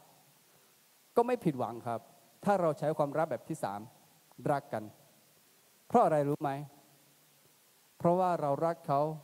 ในฐานะเพื่อนเพราะว่าเรารักเขาเพราะว่าเขาเป็นเพื่อนที่ดีนะครับแต่ความสัมพันธ์นี้ ในช่วงวัยหนุ่มสาวเนี่ยถ้าระหว่างผู้หญิงกับผู้ชายเนี่ยไม่ค่อยจะอยากใช้แล้วก็ไม่ใช้ด้วยแต่จะใช้แบบไหนยังไงก็ได้ขอให้เป็นแบบที่หนึ่งเพราะว่าเรารักเต็มร้อยเรารักหมดใจรักหมดตัวขอใช้รักแบบที่สองเนี่ยแหละคือรักแบบหนุ่มสาวนะครับเพราะฉะนั้นการที่เราใช้ความรักแบบที่สามเนี่ยแบบเพื่อนเนี่ยมันเป็นความรักที่พระเยซูถามกับเปโตรที่เปโตรตอบกับพระเยซูพระเยซูถามเปโตรว่ายังไงครับเรามาอ่านพร้อมๆกันภาษาอาขา1 2 3สัมภาเยซูเนเบตุลวงนะฮะเบตุโลโนกังกามาลาเบตุโลเบตุโลเอโกเนลพิเลโอมาสัมภามาอ่านภาษาไทยด้วยกัน1 2 3พระเยซูถามเปโตรว่าเปโตรเอ๋ยเจ้ายังรักเราอยู่ไหมเปโตรก็ตอบทันทีว่าข้าพระองค์ยังฟิเลโอพระองค์อยู่เปโตรก็ได้บอกว่ายังรักอยู่พระองค์ยังรักพระองค์อยู่ยังเหมือนเดิมอยู่เปโตรตอบพระเยซูถามเปโตรว่าเจ้ายังรักเราอยู่ไหมเปโตรก็ยังตอบว่ายังรักพระองค์อยู่อันนี้เป็นรักแบบเพื่อนแบบมิตรภาพนะครับเพราะฉะนั้นเปโตรกับพระเยซูเนี่ยรักกันเนี่ยจนได้เป็นเพื่อนสนิทเลยเนาะเป็นเพื่อนสนิทเลยเป็นเพื่อนสนิทกันจนวันตายเลยพระเยซูตายจากแล้วเปโตรก็ยังคิดถึงอยู่พระเยซูตายจากไปแล้วเปโตรก็ยังรำลึกถึงอยู่อันนี้คือเป็นรักแบบเพื่อนแบบมิตรภาพที่มีความผูกพันนะครับในความรักเราถ้าเราใช้ความรักเพราะให้ผลประโยชน์นี้ไม่ดีไม่ยืนยาว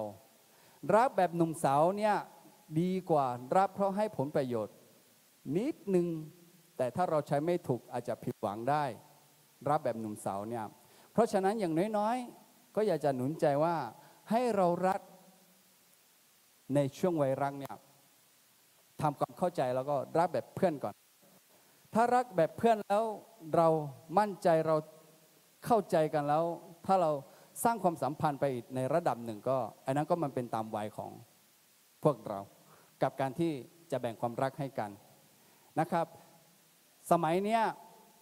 วัยรุ่นสมัยเนี้ยน่าจะรู้จักคำว่ารักหรือว่ารู้จักความรักเนี่ยตั้งแต่กี่ปีดีก็แล้วแต่คนนะครับบางคนก็สะกดเป็นรู้จักคำว่ารักตั้งแต่13-14ก็มีแต่ใช้เป็นไหมใช้ยังไม่เป็นครับยืนยันเลยว่ายังใช้ไม่เป็นสะกดเป็นเขียนถูกแต่ใช้ยังไม่ถูกใช้ยังไม่เป็นเพราะฉะนั้นการที่เราจะรักใครสักคนเนี่ยพี่อยากจะหนุนใจน้องๆทุกคนว่าอย่างน้อยๆก็อยากให้เราเริ่มต้นด้วยความรู้สึกดีๆก่อนแต่อย่าเอาความรู้สึกดีๆที่ให้กันนั้นใช้เวลายาวนานเกินไปจนจะได้เจอกับคำว่าอกหักนี่เข้าใจไหมครับถ้าเราใช้ความรู้สึกรักใครสักคนหนึ่งแล้วใช้เวลาไปนานๆเนี่ยจะได้เจอกับคำว่าอกหักเพราะฉะนั้นถ้าเรารู้จักคำว่ารักสะกดคำว่ารักใช้คำว่ารักถูกแล้วเนี่ยต้องพัฒนาความรักให้ความรักที่เรามีให้กันเนี่ยให้มาเป็นแบบเพื่อนก่อนให้มาเป็นแบบเพื่อนก่อนต่างคนต่างดูใจกันก่อนต่างคนต่างศึกษากันก่อนศึกษากันให้เข้าใจแล้วก็เราตัดสินใจที่จะกลับไปในความรักแบบที่สองคือแบบหนุ่มสาวแบบผู้ใหญ่นะครับเพราะฉะนั้นความรักวัยรุ่นเนี่ยพี่ไม่ได้บอกว่าไม่เห็นด้วยหรือว่าไม่ดีนะดีครับการที่เราจะมีความรักให้กันเนี่ยดีแต่ขอให้เป็นความรักที่เปิดเผยหน่อยอะไรที่ควรเป็นอะไรที่ควรทำอะไรที่ไม่ควรอันนี้ถ้าเราแยกเนี่ยไม่ใช่เพื่อจะจับผิดน้องๆนะครับแต่ว่าเพื่อป้องกันให้น้องๆได้ใช้ชีวิตอย่างวัยรุ่นเนี่ยอย่างถูกต้องและก็อย่างมีประสิทธิภาพเพื่อที่จะได้ใช้ชีวิตวัยรุ่นยาวนาน เพราะฉะนั้นวันนี้อยากจะถามน้องๆว่า อันนี้ไม่รู้นะ อาจจะถาม เพราะว่าในที่นี้มีทั้งเด็กอายุตั้งแต่12-13ไปจนถึงอายุ30เนาะวัยรุ่นจนถึง30อยากจะถามน้องๆว่า อันนี้ถามแล้วก็ให้ตอบในใจนะครับ ถามแล้วก็ให้ตอบในใจ น้องๆคิดไว้ว่าใครที่คิดสะกดคำว่ารัฐถูกแล้วก็คิดว่าใช้คำว่ารับเป็นแล้วเนี่ยคิดว่าจะแต่งงานประมาณอายุกี่ปี อันนี้คิดไว้นะครับ แต่ว่าอย่าตัดสินใจเมื่อมาถึงเวลาที่เราคิดไว้ว่าเวลาเนี้ยฉันจะแต่งงานแล้วผมจะแต่งงานแล้วอย่าเพิ่งตัดสินใจเพราะอะไรรู้ไหมพี่อยากจะแชร์ประสบการณ์ให้กับน้องๆเข้าใจว่าทำไมพี่ถึงพูดแบบนี้เพราะว่าในความคิดของพี่เนี่ยพี่คิดว่าพี่สะกดคำว่ารักเป็นตั้งแต่อายุ15 ปีแต่ใช้ไม่เป็นมาสะกดคำว่ารักเป็นแล้วก็ใช้ถูกนิดหนึ่งประมาณ17 ปีปลาย18 ปี19 ปีพี่แต่งงานแล้วด้วยเหตุนี้ก็เลยอยากจะแบ่งปันประสบการณ์ให้กับน้องว่าไม่ว่าน้องจะมีความรักแบบไหนความรักมั่นคงแค่ไหนหรือว่าเป็นความรักที่โรแมนติกแค่ไหนก็ให้น้องๆตั้งสติไว้แล้วก็รักแบบใสๆคือต่างคนต่างให้เกียรติกันต่างคนต่างเข้าใจกันอย่ารักแบบเห็นแก่ตัวถ้าเราคิดโดยส่วนตัวพี่เนี่ยพี่คิดว่าอายุประมาณ25 ปีเนี่ยพี่จะแต่งงานมีครอบครัวอันนี้คือความฝันของพี่แผนชีวิตของพี่ตอนพี่เป็นวัยรุ่นนะครับว่าอายุ25 ปีพี่จะแต่งงานคิดว่าพร้อมแล้วแต่ตอนนี้ก็ยังไม่พร้อมเลยใช้ชีวิตกันมา20 กว่าปีแล้วเพราะฉะนั้นคิดให้ดีๆคิดให้รอบคอบแล้วก็คิดอีกอย่า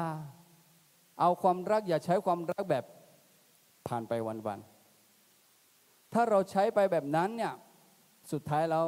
รักเราจะผิดหวัง1 ครั้ง2 ครั้ง3 ครั้งอันนี้ไม่ใช่อวยพรให้ผิดหวังนะครับอยากจะอวยพรให้ทุกคนใช้ความรักให้ถูกแล้วก็รักกันนานๆรักเพื่อนรักครอบครัวรักพี่น้องใช้ความรักให้ถูกเพราะฉะนั้นการที่เราจะรักใครจะใช้ชีวิตกับใครสักคนหนึ่งเนี่ยเราต้องคิดแล้วก็ไตร่ตรองให้ดีเพราะฉะนั้นรักแบบที่3เนี่ยเป็นรักแบบเพื่อนแบบมิตรภาพดังที่เปโตรรับพระเยซูดังที่พระเยซูรับเปโตรนะครับเพราะฉะนั้นการที่เราจะรักใครสักคนหนึ่งเนี่ยเราต้องทำความเข้าใจกับคำว่ารักนะครับคำว่ารักแบบที่1เป็นแบบไหนนะจำได้ไหม1 2 3รักแบบเพื่อนแบบมิตรภาพเนาะผ่านไป3อย่างละต่อไปรักแบบที่4ลักษณะของรักแบบที่4เป็นแบบไหน1 2 3ภาษาขาก่อนครับสโตเจจอจีการักแบบครอบครัวภาษาไทย1 2 3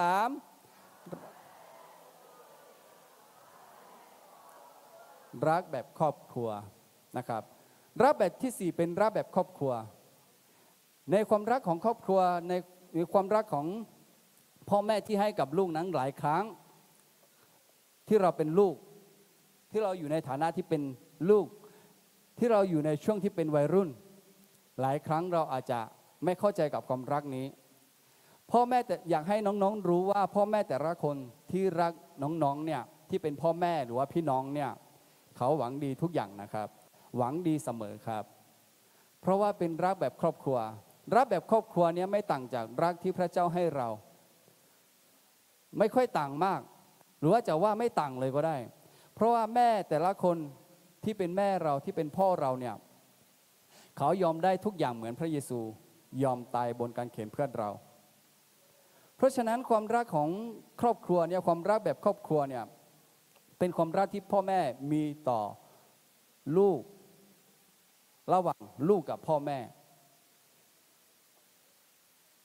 พระเจ้าสร้างครอบครัวมาเพื่อจะให้เห็นภาพที่พระเจ้าสร้างทุกสิ่งทุกอย่างในโลกนี้แล้วก็พระเจ้าอยากให้เข้าใจในความรักที่พระเจ้าเป็นหลายครั้งเราอาจจะคิดว่า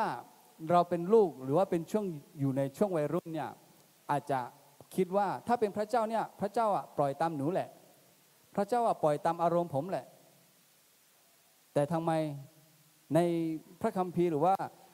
อาจารย์แต่ละคนแบ่งปันก็แบ่งปันอย่างนี้แต่ทำไมไม่เหมือนอย่างนั้นเลยเราอาจจะคิดผิดแล้วก็เข้าใจผิดหลายครั้งพระเจ้าอาจจะไม่ห้ามเราพระเจ้าอาจจะไม่ตักเตือนเราพระเจ้าอาจจะไม่ตีสอนเราเพราะว่าพระเจ้ายังรักลูกอยู่หลายครั้งพ่อแม่อาจจะตักเตือนโดยที่ว่าไม่ให้ทำไม่ต้องทำไม่ต้องไปอย่าเป็นแบบนี้อย่าเป็นแบบนั้นอันนี้เพราะว่าเราเห็นภาพแล้วก็เราเห็นสภาพและที่พูดแบบนี้ที่ตักเตือนแบบนี้ก็เพราะว่าพ่อแม่รักลูกนะครับเป็นความหวังดีที่ไม่อาจเอาอะไรมาขัด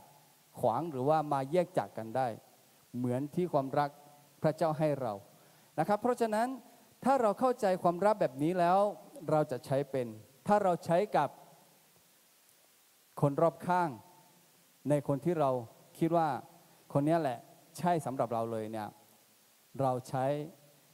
รับแบบที่สองที่เป็นรับแบบหนุ่มสาวแต่ถ้าเรามีความรักเป็นเพื่อนแบบคนรอบข้างไม่ว่าผู้ชายรับผู้ชายผู้หญิงรับผู้หญิงในฐานะเพื่อนเนี่ยเราจะรับแบบฟิเลโอที่เป็นความรักแบบเพื่อนที่เราให้กันความหวังดีให้กันนะครับเพราะฉะนั้นการที่เราจะเอาความรักให้กันเนี่ยเราต้องแยกแล้วก็เราต้องแบ่งระดับความรักของคำว่ารักให้เข้าใจก่อนถ้าเราเข้าใจอย่างนี้แล้วเราจะไม่ผิดหวังเราจะไม่อกหักแล้วก็เราจะไม่เสียใจนะครับ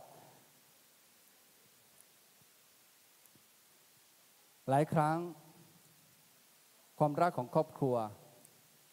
ที่พ่อแม่แบ่งให้กับลูกนั้นหลายครั้งลูกๆหลายคนอาจจะบอกว่าแม่ไม่รักหนูพ่อไม่รักหนู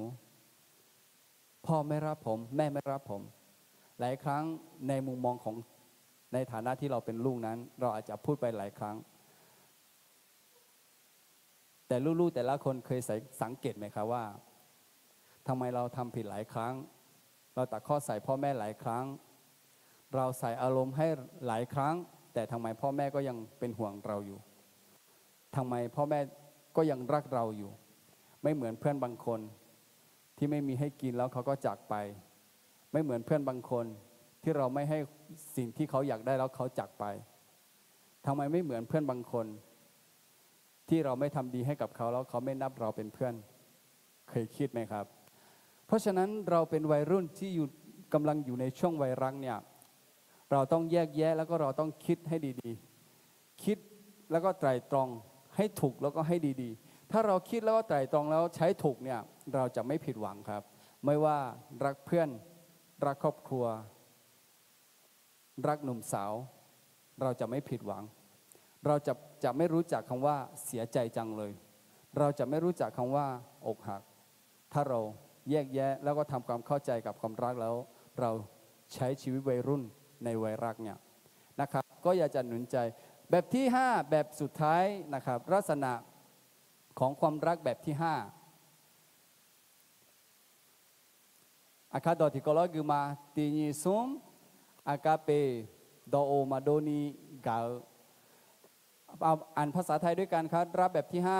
5รักแบบอากาเป้รักแบบไม่มีเงื่อนไขที่จริงพระเจ้าสร้างความรักเนี่ยสร้างรักแบบที่5แบบเดียวเนี่ยแหละนะครับพระเจ้าตอนที่พระเจ้าสร้างเนี่ยสร้างรักแบบนี้แหละรักแบบไม่มีเงื่อนไข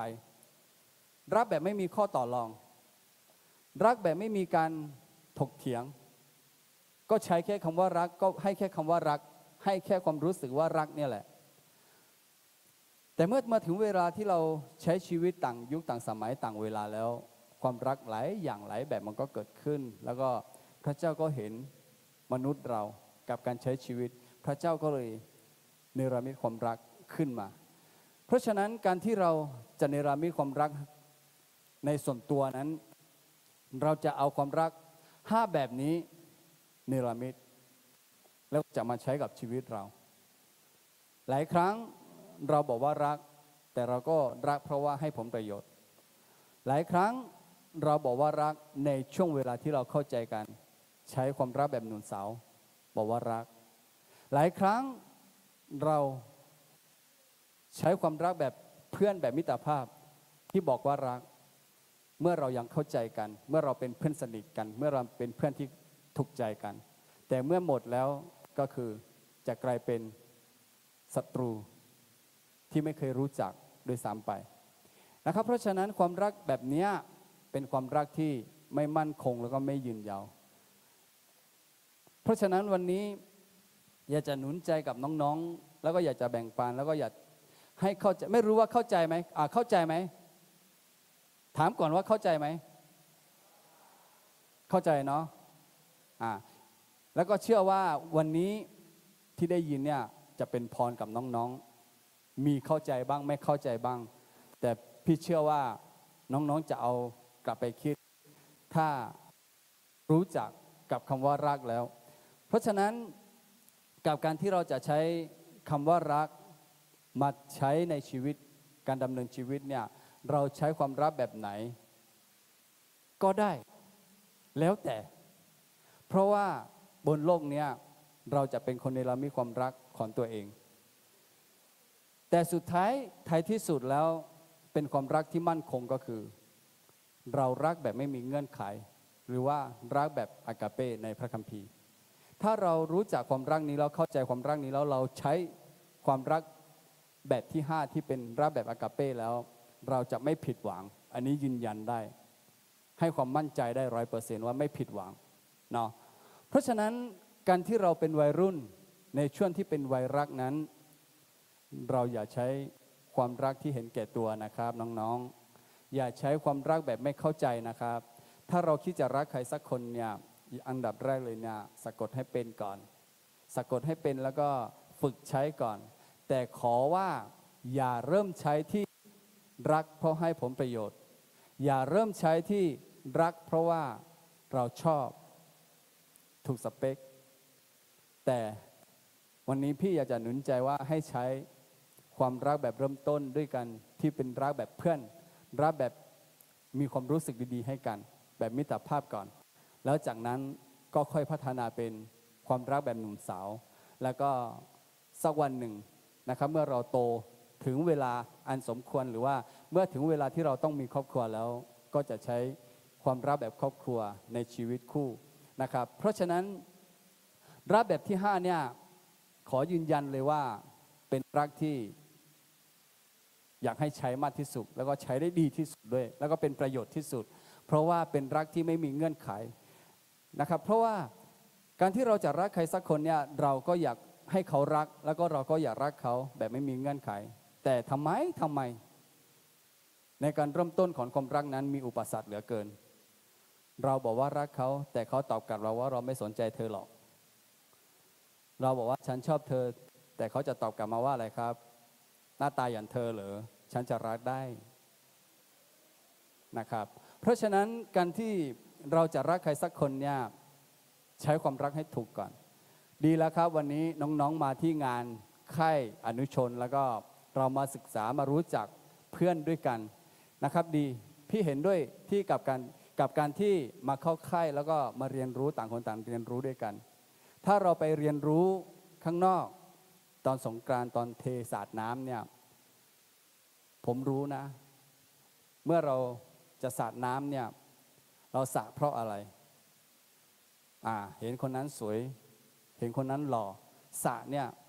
อยากให้เขาจำถ้าอยากให้เขาจำสาดยังไงครับอย่างนี้เลยครับชาอย่างนี้เลยเอาแบบเต็มที่เลยเนาะอันนี้คือเป็นความรักแบบเห็นแก่ตัวแล้วก็ทำความสะใจให้ตัวเองนะครับที่จริงคนที่โดนสาดน้ำเนี่ยนะถ้าเจอผู้หญิง หลายครั้งได้เห็น ถ้าเจอหน้าเนี่ยน่าสงสารมากเลยโดนผู้ชายสาดน้ำแบบแรงๆแล้วก็โดนหน้าเต็มๆเงี้ยแต่ผู้ชายเนี่ยกลับยังไงครับดีใจแล้วก็สนุกแล้วก็ภูมิใจที่ได้แกล้งเขาได้ทำร้ายเขาเนาะอันนี้คือเป็นความรักแบบเห็นแก่ตัวเห็นประโยชน์นะครับเพราะฉะนั้นรักแบบที่5เนี่ยเป็นรักแบบอากาเป้นะครับรักแบบไม่มีเงื่อนไขsebenarnya Allah harga tikolo agama gak kerja lah tikolo tinggi sum gak kerja nugon lah si apa jauhที่เจนี่มาบีการนี้มาลากอนยาเกาจีแม่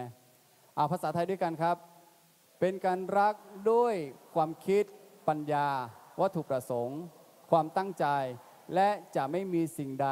ทำให้เลิกรักได้ความรักแบบอากาเป้นั้นมันจะเป็นความรักแบบนี้เป็นความรักที่เราให้ด้วยสติปัญญาด้วยการไต่ตรองแล้วก็มีวัตถุประสงค์ที่ชัดเจนว่าเราจะรักเขาแบบไหนแล้วอยากให้เขารักตอบกลับแบบไหนแต่หลายครั้งรักที่เราให้กันเนี่ยมันไม่เป็นรักอากาเป้แต่เป็นรักที่เห็นแก่ตัวเป็นรักที่หนุ่มสาวให้กันชั่ว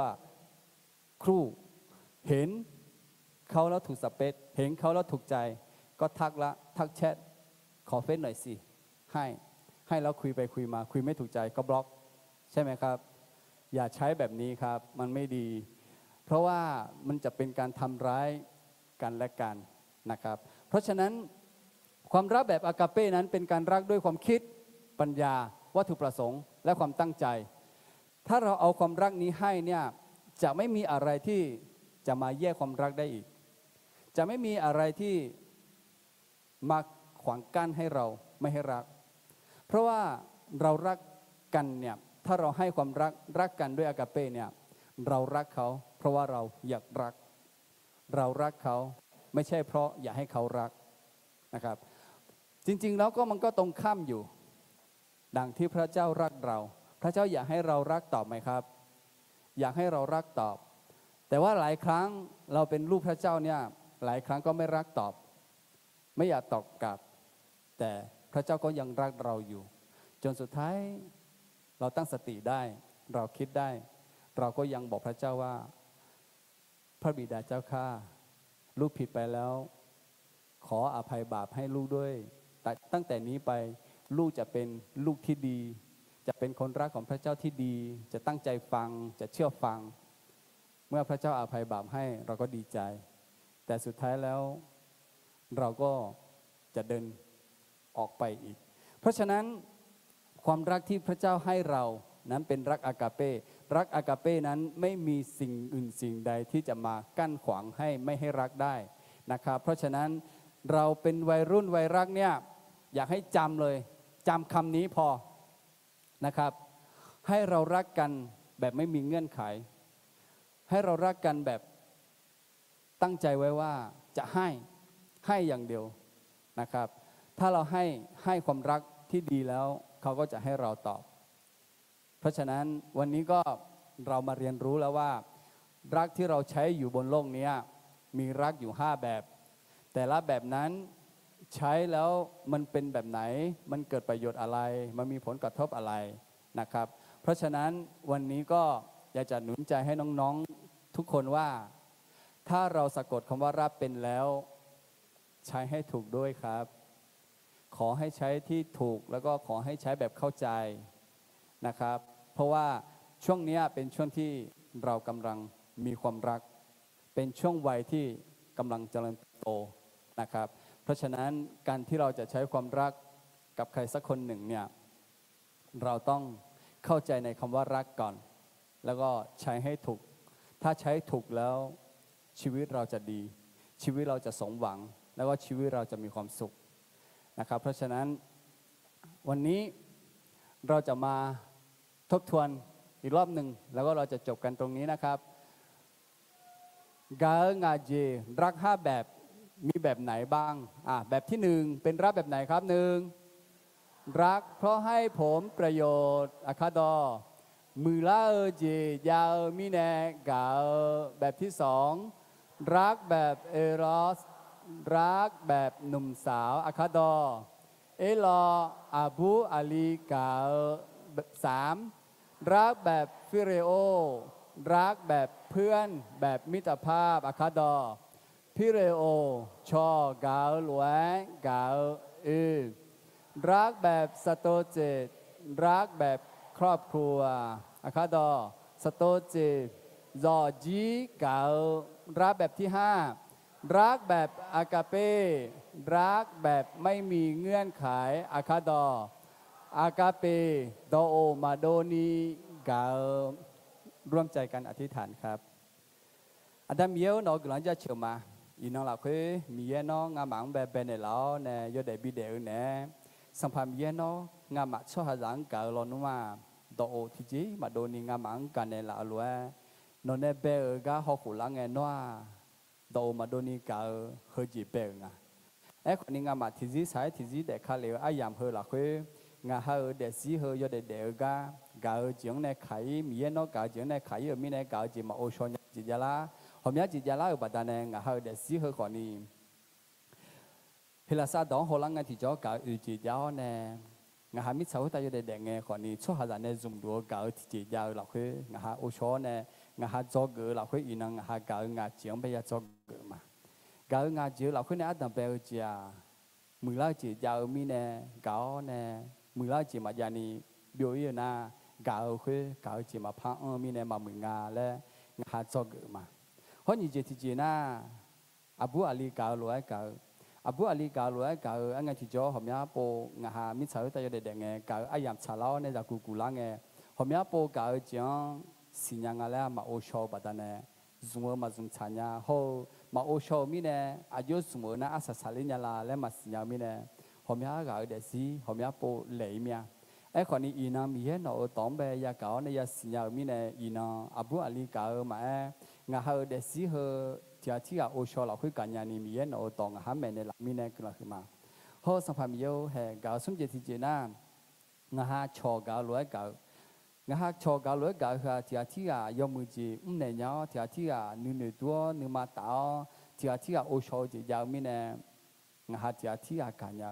เฮคนนี้งาเฮเดซีเวลาคุยกับจีเงี้ยมาเพียงสีแล้วงาหาโมมาไอ้คนนี้งาหาที่ชอลวยกาคืออาดัมเบกาจีเนี่ยน่ะเมื่อเนี่ย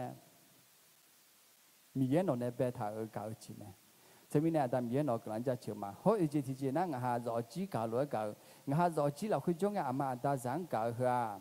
สัมผัสเยนเนี่ยงาหางกันเนี่ยเราลวยกาจีเปียวไหมไอ้คนเขาไม่โปงาหาจาเปียวอาทิตย์จงอามาตาเนี่ยกันเนี่ยเราก็มาโอชอเชื่อบัดเนี่ยอามาตาน้องอามากังาแล้วเขาไม่โปยาจีจะเล่าเนี่ยอายามอารมณ์ขอบอมยา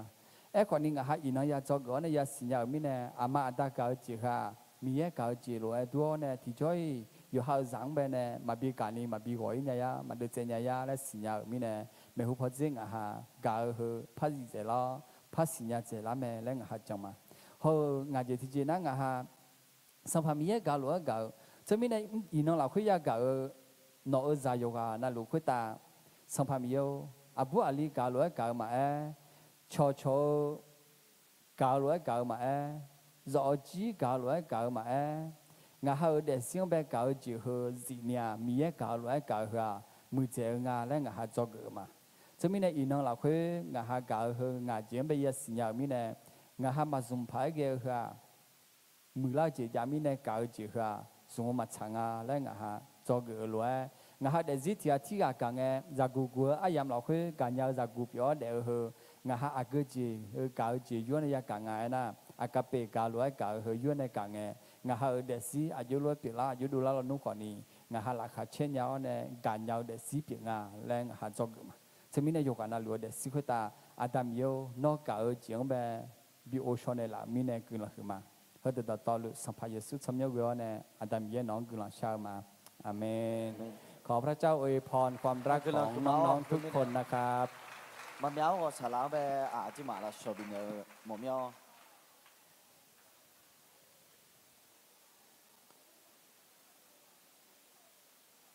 เราข้อที่โปรเตนเนี่ยเชียว เคคือมินเวลานี้เราก็จะมอบเวลาให้กับยูบูตีนะครับ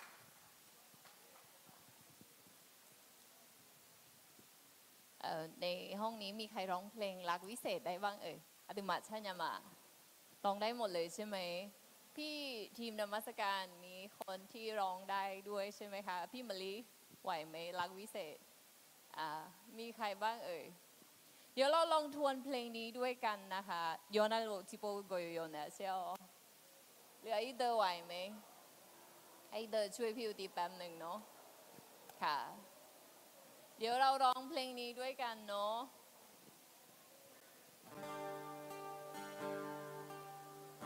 ยืดเส้นยืดสายก่อนก็ได้ค่ะเอาให้สูงที่สุดโอเคทีนี้พี่อุติจะขอให้พวกเราเอาของอย่างอื่นวางก่อนเดี๋ยวเราจะลงไปแน่นอนเรานมัสการด้วยเพลงนี้ก่อนเนาะฮาเลลูยาฮาเลลูยาฮาเลลูยา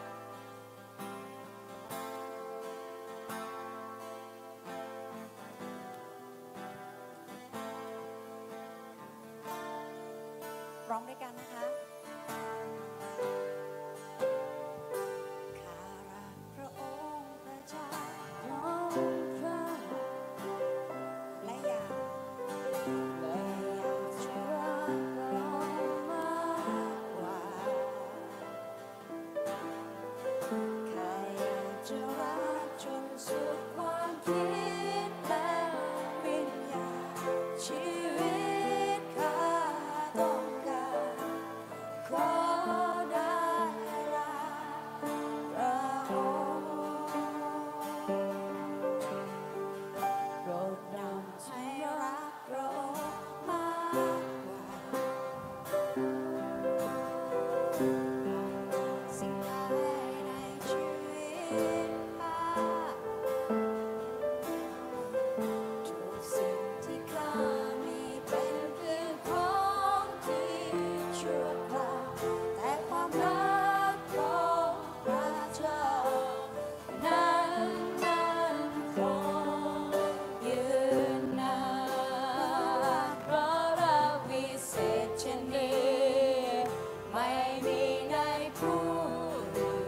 นมีเพียงแต่รักขององค์พระเจ้าเท่านั้นขอทรงโปรดสอนหัวใจว่ารักที่แท้เป็นเช่นไรรักเหมือนดังเราข้าจะรักพระองค์มากกว่าสิ่งใดในชีวิตข้าทุกสิ่งที่ข้ามีเป็นเพียงของที่ชั่วคราวแต่ความรักของพระเจ้านั้นมันคงยืนนานเพราะรักพิเศษเช่นนี้ไม่มีในผู้อื่นมีเพียงแต่รักขององค์พระเจ้าเท่านั้นขอทรงโปรดสอนหัวใจว่ารักที่แท้เป็นเช่นไรรักเหมือนดังพระองค์เพื่อข้าจะรักพระองค์มากกว่า มากกว่าสิ่งใดในชีวิตข้าสิ่งที่ข้ามีเป็นเพียงของที่ชั่วคราวแต่ความรักของพระเจ้านั้นมันคงยืนให้โลกนี้ได้รู้จัก ให้โลกนี้ได้รู้จักกับความรักที่คงมันรักแท้ในพระองค์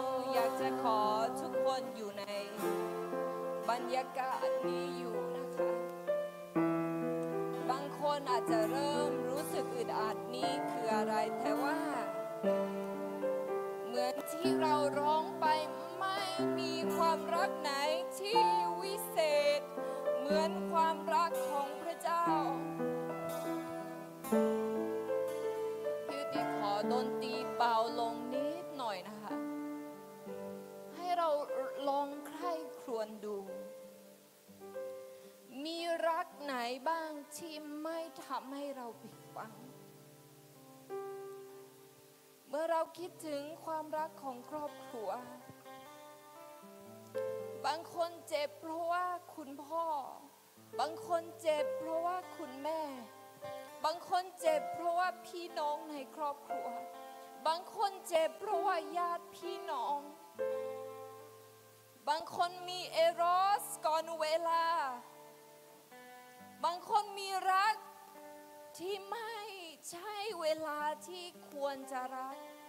เรามอบกายมอบใจให้ใครก็ไม่รู้ที่เราไม่อาจจะใช้ชีวิตกับเขาตลอดไป และก็เราเต็มไปด้วยบาดแผลอยู่ เรามีเพื่อนที่โรงเรียนที่เขาพูดดีกับเราข้างหน้าแต่บางทีเขาก็ทิ้งเราเมื่อเราไม่ได้มีประโยชน์อีก ถามตัวเองว่าเรามาค่ายนี้2 วันแล้ว วันนี้เข้าวันที่3แล้วเราคาดหวังอะไรถ้าเราบอกว่าเราจะรักให้เป็นเราจะรักต่อยังไงในเมื่อเราเองก็มีบาดแผลในใจ ไม่มีรักไหนที่เติมเต็มใจของเราได้เพราะว่าไม่มีมนุษย์คนใดไม่ว่าจะเป็นแฟนของเราไม่ว่าจะเป็นพ่อแม่ญาติพี่น้องของเราหรือไม่ว่าจะเป็นเพื่อนของเราไม่มีใครสมบูรณ์แบบเพราะฉะนั้นเขาให้ความรักที่สมบูรณ์แบบไม่ได้และเราเองก็ไม่สามารถให้ความรักที่สมบูรณ์แบบได้มีพระเจ้าเท่านั้นที่สามารถให้ความรักที่สมบูรณ์แบบได้และบาดแผลทุกแผลที่เรากำลังรู้สึก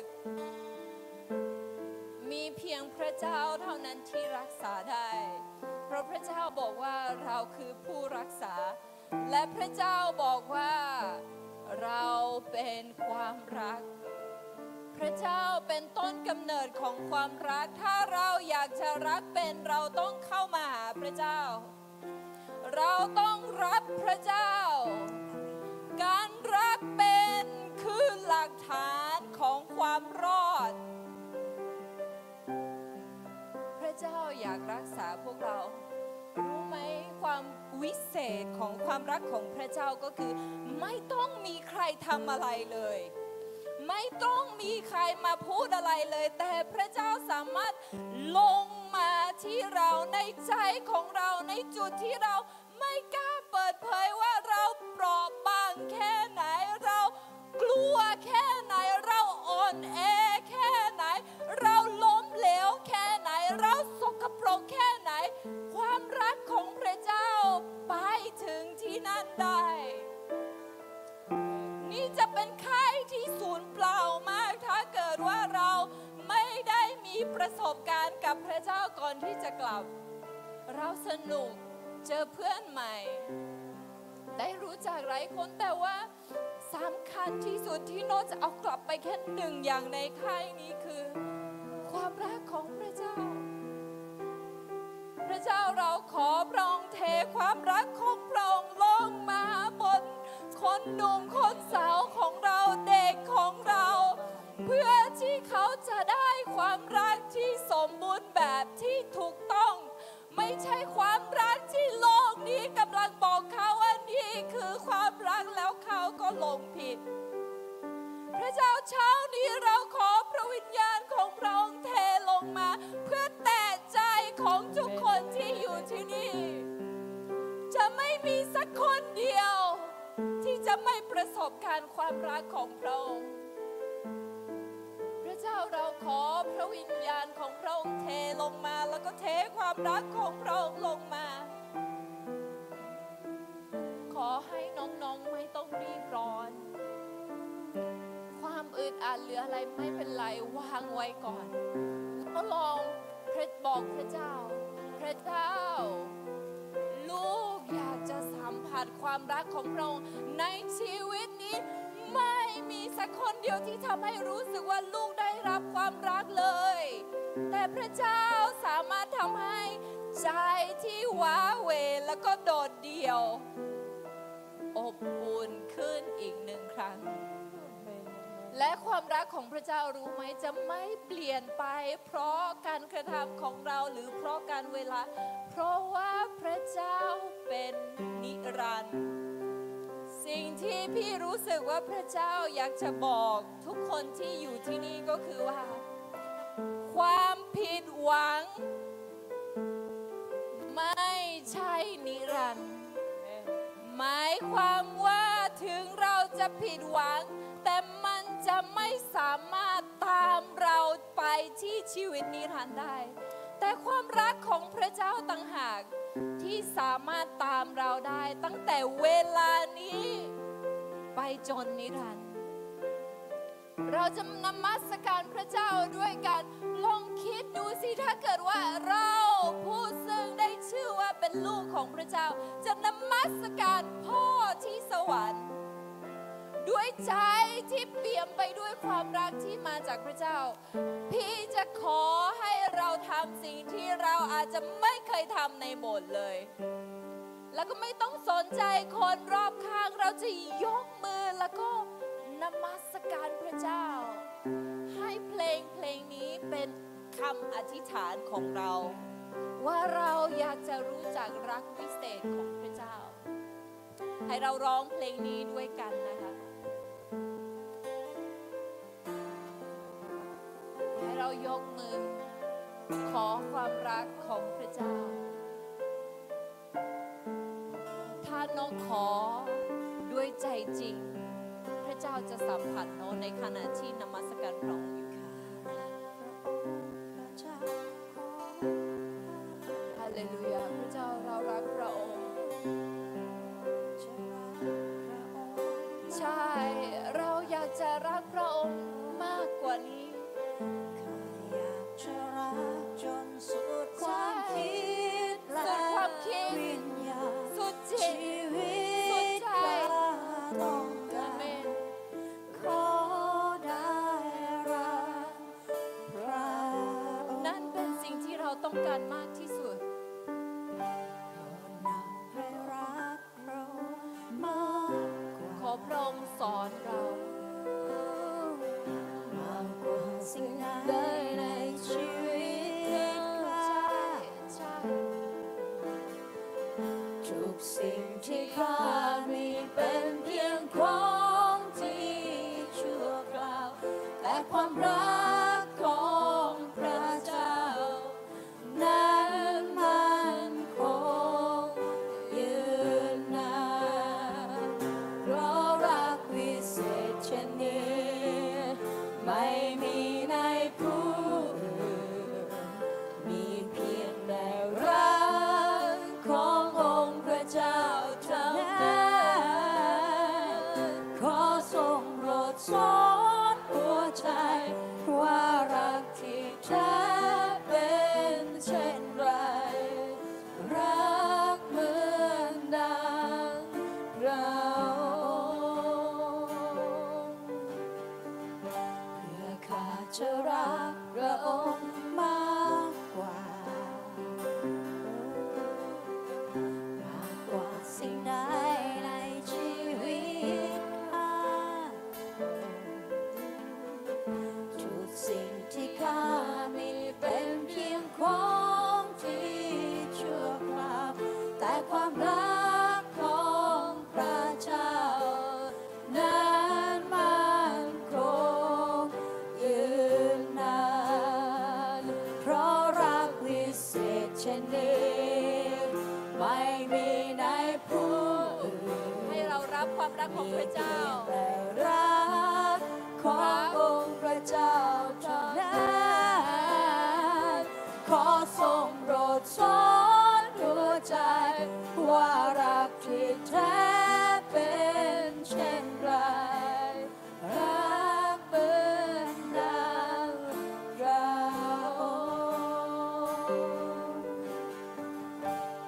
ข้าจะรักพระองค์มากกว่า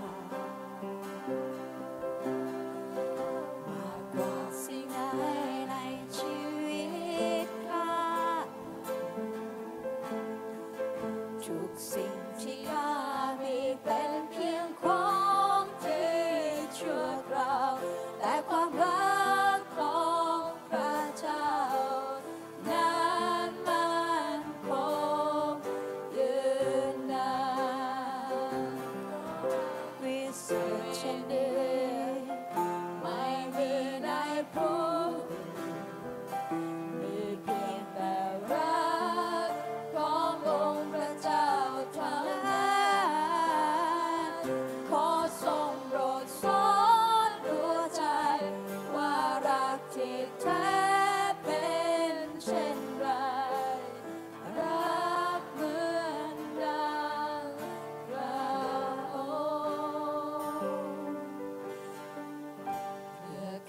จะรักพระองค์มาก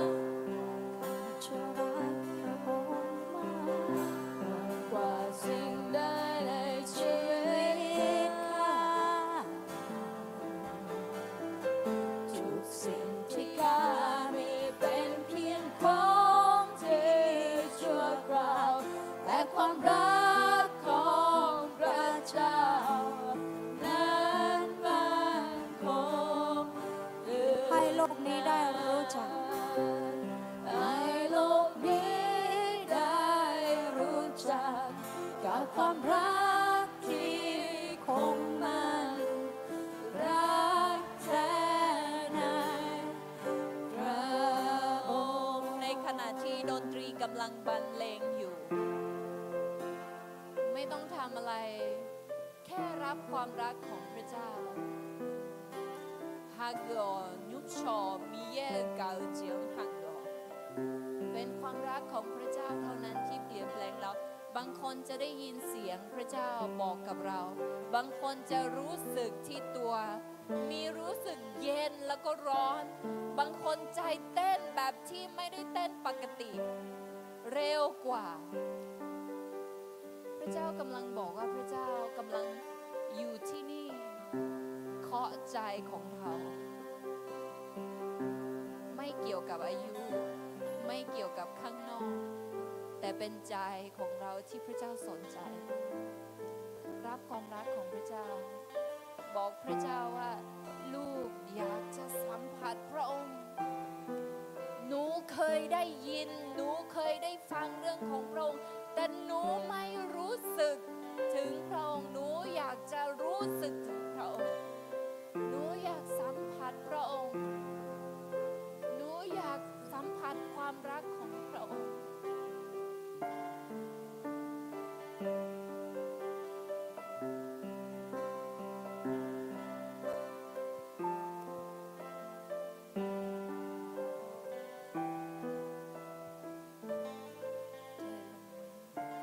เทลง เทลง เทลงมา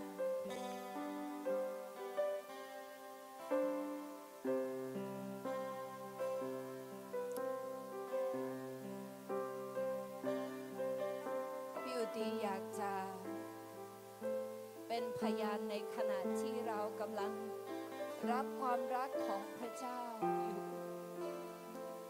เรื่องนี้ไม่ง่ายสำหรับพี่แต่ว่าพี่รู้สึกว่าพระเจ้า อยากจะใช้เรื่องนี้ด้วย พี่มีลูกชาย2 คน คนโตกำลังจะ5 ขวบ เมื่อประมาณวันที่ 10 กุมภาพันธ์ ในขณะที่ท้องฟ้าสดใสและก็ลูกกำลังอยู่กับพ่อในห้องพัก มีเสียงนกเสียงลมแสงแดดทุกอย่างเป็นใจหมดเลยช่างเป็นวันที่ดีมาก แต่เมื่อเวลาประมาณบ่าย 2 ลูกชายนั่งรถกระบะเข้าไปที่สวน แล้วเขาประสบอุบัติเหตุ นิ้วกลางของเขาถูกกระแทกระหว่างรถกับต้นไม้ใหญ่ทำให้เราต้องไปที่อนามัย แล้วก็โรงพยาบาลในเชียงราย และสุดท้ายเราไปจบที่เชียงใหม่ ณ เวลานั้นเราทูลขอพระเจ้าบอกว่าขอพระองค์รักษานิ้ว เพื่อที่นิ้วของเขาจะยังคงอยู่กับมือของเขา เราร้องไห้ เรามีพี่น้องเรามีหลายคนที่อธิษฐานเผื่อ เราเข้าห้องผ่าตัดประมาณ 2-3 รอบ เราอธิษฐานด้วยความหวังอธิษฐานด้วยความเชื่อ พระเจ้ารักษาเถิด เรากำลังหัวเราะอยู่หน้าห้องผ่าตัดเพราะว่าเรามีความหวัง แต่มีเสียงโทรศัพท์ต่อออกมาจากห้องผ่าตัดบอกว่า คุณแม่ คุณหมอมีเรื่องจะปรึกษา วินาทีนั้นความตื่นเต้นเสียงหัวเราะของเรา ก็เริ่มหยุดลง เพราะว่าเรารู้สึกถึงสัญญาณของความผิดหวัง หมอบอกว่าเนื้อรอบๆนิ้วของน้องตายแล้ว เราทำอะไรไม่ได้อีกแล้ว วินาทีนั้นยากสำหรับคนที่เป็นพ่อเป็นแม่ เราไม่รู้จะบอกลูกยังไงว่า เขาจะต้องสูญเสียแล้ว หรือเราเองก็จะรับความสูญเสียนี้ยังไง แล้วมันซาตานก็เข้ามาเหลือเกินบอกว่าถ้าเราทำแบบนู้นถ้าเราทำแบบนี้ หรือถ้าเราป้องกันแบบนั้นหรือป้องกันแบบนี้มันคงไม่เกิดเหตุนี้ขึ้น สุดท้ายคุณหมอต้องเอานิ้วของน้องออก และน้องเวลก็บอกว่านิ้วกลางของเขากลายเป็นดิน และนิ้วกลางของเขาไปอยู่กับพระเจ้ารอก่อนแล้ว มันซาตานพยายามใช้สิ่งสะดุดในชีวิต การลักขโมย เพื่อที่จะทำให้เราอยากหันหลังผิดหวังกับพระเจ้า แต่ถึงแม้ลูกของเรานิ้วกลางของเขาไปอยู่กับพระเจ้าแล้ว เรายังรู้สึกและเรายังมั่นใจว่าพระเจ้ายังดีอยู่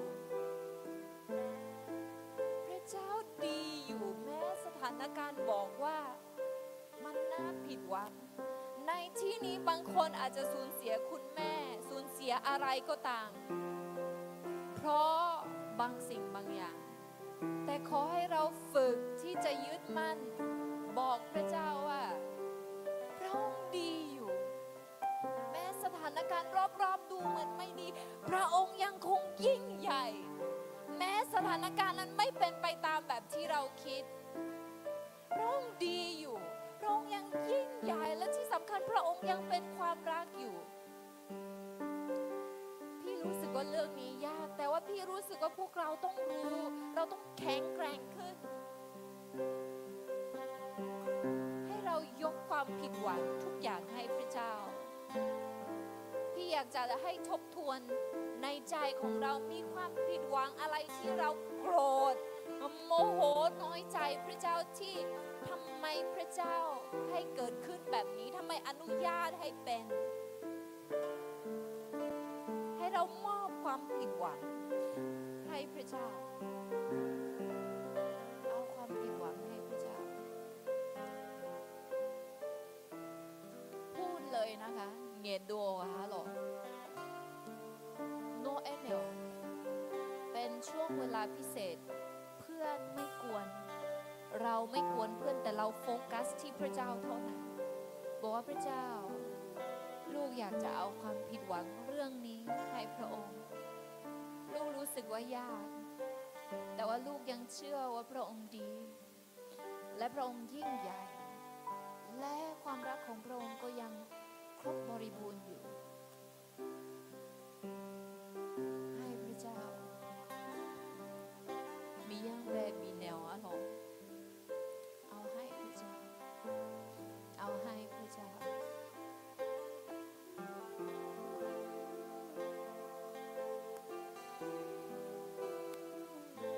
ร้องไห้กับพระเจ้าได้ถึงไม่มีใครเข้าใจพระเจ้าเข้าใจผู้ชายอาจจะรู้สึกผมคงร้องไห้ไม่ได้อายเพื่อนไม่ต้องกลัวเราจะไม่หัวเราะเพื่อนด้วย ผู้ชายที่ไม่กล้าร้องไห้ต่อหน้าใครทำเป็นเข้มแข็งไว้ตลอด นี่เป็นเวลาที่จะมอบให้พระเจ้ารู้ว่าเราอ่อนแอ ผู้หญิงด้วยเหมือนกันทุกคน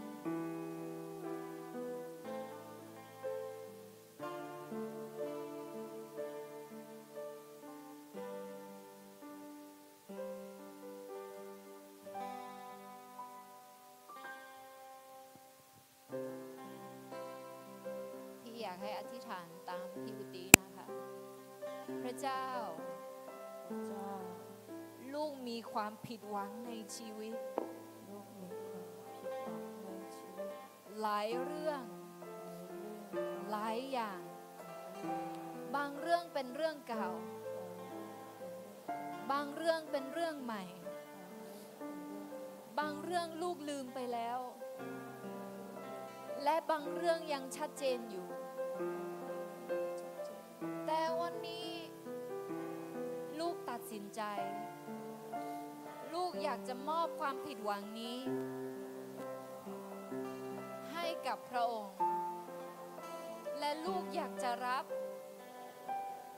ความรักของพระองค์ เพื่อลูกจะรักพระองค์ได้มากกว่า เพื่อลูกจะรักเพื่อนได้มากกว่า เพื่อลูกจะรักตัวเองได้มากกว่า ขอบคุณพระเจ้าสำหรับความรักของพระองค์ อธิษฐานในพระนามพระเยซูคริสต์เจ้า อาเมน ยังไม่ต้องเปิดไฟพวกเรานั่งลงแป๊บหนึ่งพี่อยากจะใช้เวลาอีกนิดนึงนะคะ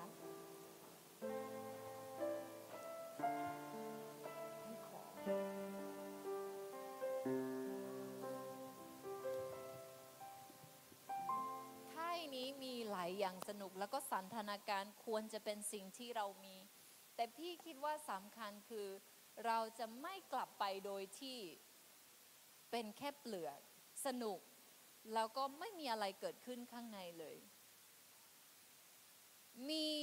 สามีภรรยาคู่หนึ่ง ทุกคนเช็ดน้ำตาแล้วใช่ไหมคะ จริงๆพี่อยากจะบอกว่าร้องไห้ไม่ใช่เรื่องน่าอายเมื่อก่อนพี่ไม่ชอบมากเลยแล้วพี่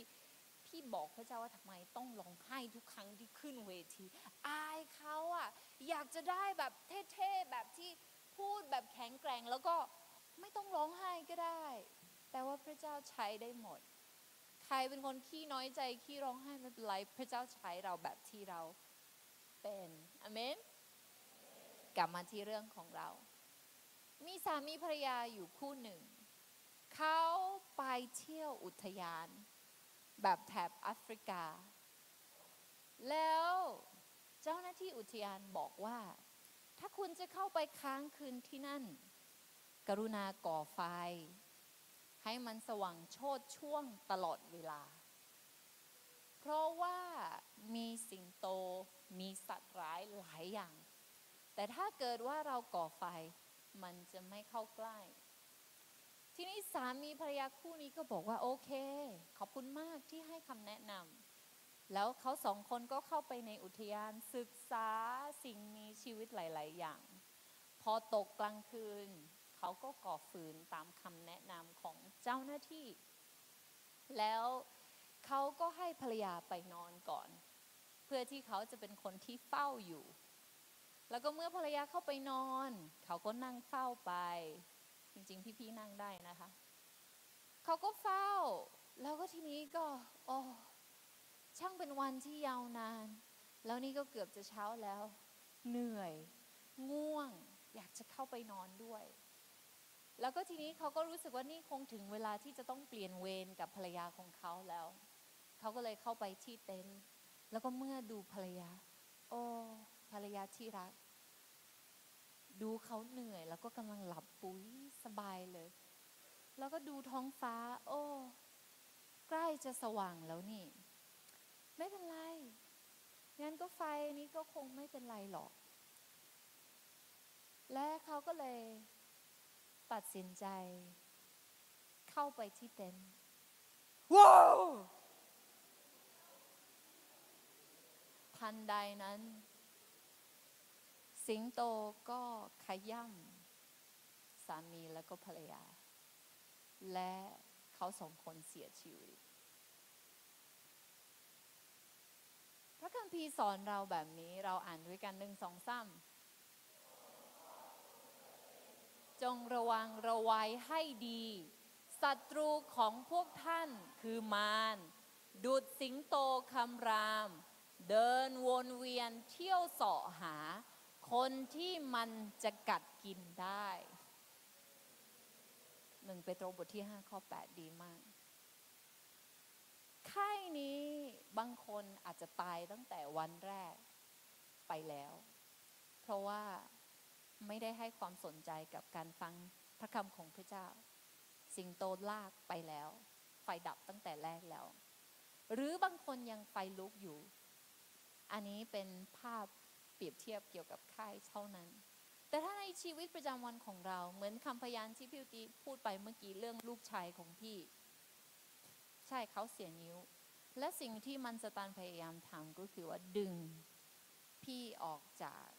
สิ่งที่พี่เชื่อมาตลอดนี่เป็นปีที่11ของพี่ในการรับใช้พระเจ้าโอ้ทำไมเกิดกับผู้รับใช้ของพระเจ้าทำไมต้องให้ผู้รับใช้ของพระเจ้าประสบอุบัติเหตุแบบนี้ทำไมถึงเป็นอย่างนั้นทำไมถึงเป็นอย่างโน้นทำไมมีปัญหานู่นนี่นั่นรู้ไหมจริงๆใครอยู่ป.2 มีไหมในห้องนี้ป.3 ป.4 ป.5 ป.6 โอเคจะบอกว่าตั้งแต่เล็กๆเราสะสมความผิดหวังและ1 วันมันจะถึงที่สุดวันที่เรารู้สึกว่าพระเจ้าคงไม่มีจริงอะถ้าพระเจ้ามีจริงก็คงไม่ให้งับผิดหวังหรอกแต่จริงๆนี่เป็นคำหลอกลวงของมันสไตล์พระเจ้าอนุญาตให้บางเรื่องเกิดขึ้นแต่ว่าพระเจ้ายังดีพระเจ้ายิ่งใหญ่และพระเจ้ายังเป็นความรักแล้วก็พระคัมภีร์บอกเราว่าถ้าเราหวังใจในพระเจ้าเราจะไม่ผิดหวังเพราะอจิเลชาและท่อนเพลงอันนั้นทุกสิ่งที่ข้า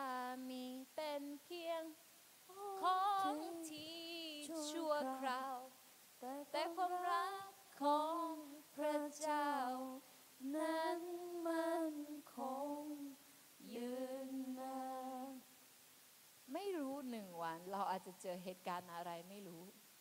ที่ทำให้เราต้องเสียบางอย่างในร่างกายไหมนั่นเป็นสิ่งที่มองเห็นได้น้องเวลเสียบางอย่างที่ร่างกายที่เรามองเห็นได้แต่บางคนอาจจะสูญเสียบางอย่างข้างในเช่นความฝันความชื่นชมยินดีอะไรก็แล้วแต่และเราก็กำลังถูกดึงให้ออกจากทางของพระเจ้าเมื่อเรามองสีเหลืองเราคิดถึงอะไรเอ่ยฮะเราเป็นคริสเตียนตอบให้ถูกก็คือเราคิดถึงแผ่นดินของพระเจ้าอาณาจักรของพระเจ้าสีทองนี่คือสวรรค์พระเจ้าบอกว่าบนสวรรค์เป็นทองอารามหมดเลยแก้วสุขใสน่าอยู่แม้แต่ถนนที่เดินก็ยังเป็นทองแล้วก็ในสวรรค์พระเจ้าบอกว่าจะไม่มีความเจ็บปวดจะไม่มีการเจ็บป่วยนั่นก็หมายความว่าร่างกายของเราเมื่ออยู่บนโลกนี้เราเจ็บป่วยได้แต่ว่าเมื่อเราไปอยู่กับพระเจ้าเราจะไม่มีสิ่งนี้อีกบางคนอาจจะไม่พอใจตาตีไปหน่อยบางคนอาจจะไม่พอใจดั้งใหญ่ไปหน่อยไม่รู้เหมือนกันเราจะไม่ผิดหวังเมื่อเราไปอยู่ในแผ่นดินของพระเจ้าที่นั่นจะมีแต่ความสว่างมีความชื่นชมยินดีไม่มีความผิดหวังเลยในที่นี้บอกว่าอะไรพระเจ้าทรงรักโลกดังนี้คือได้ประทานพระบุตรองค์เดียวของพระองค์เพื่อทุกคนที่วางใจในพระบุตรนั้นจะไม่พินาศแต่มีชีวิตนิรันดร์พระเจ้าไม่อยากอยู่เองพระเจ้าอยากให้เราทุกคนไปที่นั่นด้วยและหนทางเดียวที่เราจะไปได้ก็คือพระเยซูและบนสวรรค์ไม่มีความเจ็บปวดไม่มีการเจ็บป่วยไม่มีความบาปฉะนั้นสิ่งที่เข้าไปที่แผ่นดินสวรรค์ไม่ได้คืออะไรเอ่ยความบาปหรืออันนี้คือสีอะไรนะอันนี้ไม่ได้จอเสียนะคะอันนี้สีอะไร สีดำหรือว่าสีมืดนี่คือความบาปความบาปคืออะไรเอ่ยใครตอบได้บ้างเอ่ยความบาปคืออะไรคะอาสาครับ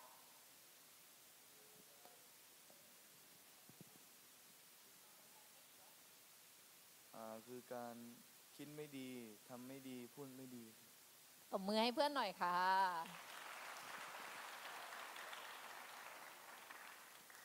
คิดพูดทำอะไรก็ตามที่ไม่เป็นที่พอพระทัยของพระเจ้านี่คือความบาปเราทุกคนเคยทำบาปไหมเคยแล้วพระคัมภีร์ก็เลยบอกเราชัดเจนว่าอะไร1 2 3เพราะว่าทุกคนทำบาปและเสื่อมจากพระสิริของพระเจ้าฉะนั้นไม่มีมนุษย์คนไหนสมบูรณ์เลยพี่ก็ไม่สมบูรณ์ไม่ค่อยเต็มบาทพวกเราก็ด้วยฉะนั้นเมื่อเราอยู่ด้วยกันเราถึงเจ็บไงเพราะว่าเราก็ไม่สมบูรณ์เลยสักคนเดียวแล้วในสวรรค์ความบาปนี้เข้าไปไม่ได้แล้วพวกเราเป็นคนบาปทำยังไงเราจะได้ไปอยู่กับพระเจ้าพระเจ้าให้หนทางแก่เรานั่นก็คืออ่านดูซิ1 2 3ตามธรรมบัญญัตินั้นถือว่าเกือบทุกสิ่งได้รับการชำระให้บริสุทธิ์ได้ด้วยเลือดและถ้าไม่มีโลหิตไหลออกแล้วก็จะไม่มีการยกโทษบาปเลยขอบคุณมากเมื่อก่อนถ้าใครจะเข้าไปหาพระเจ้าเขาจะต้องสะอาดไม่ใช่แค่เมื่อก่อนตอนนี้ด้วยแต่ว่าธรรมเนียมของคนยิวเขาจะต้องมีการถวายเครื่องบูชาไม่ว่าจะเป็นนกพิราบนกอะไรอีแรงไม่มีนะคะน้องเมื่อกี้ใครตอบอีแรงหรือเปล่าวัวแกะแพะอะไรต่างๆฉะนั้นบาปอันนั้นจะถูกลบล้างหรือถูกปิดไว้ฟังนะบาปของเราจะถูกปิดก็ด้วยเลือดของสัตว์เพราะฉะนั้นการล้างบาปทุกครั้งต้องมีการหลั่งเลือดหรือว่าโลหิตแต่ว่าตอนนี้ถ้าเรามีพระเยซูเป็นเครื่องบูชาที่บริสุทธิ์และสมบูรณ์พระคัมภีร์บอกว่าอะไร1 2 3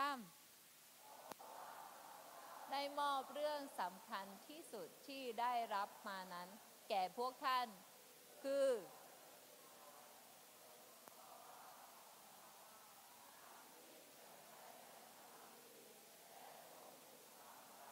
แล้ววันที่3พระองค์ทรงถูกทำให้เป็นขึ้นมา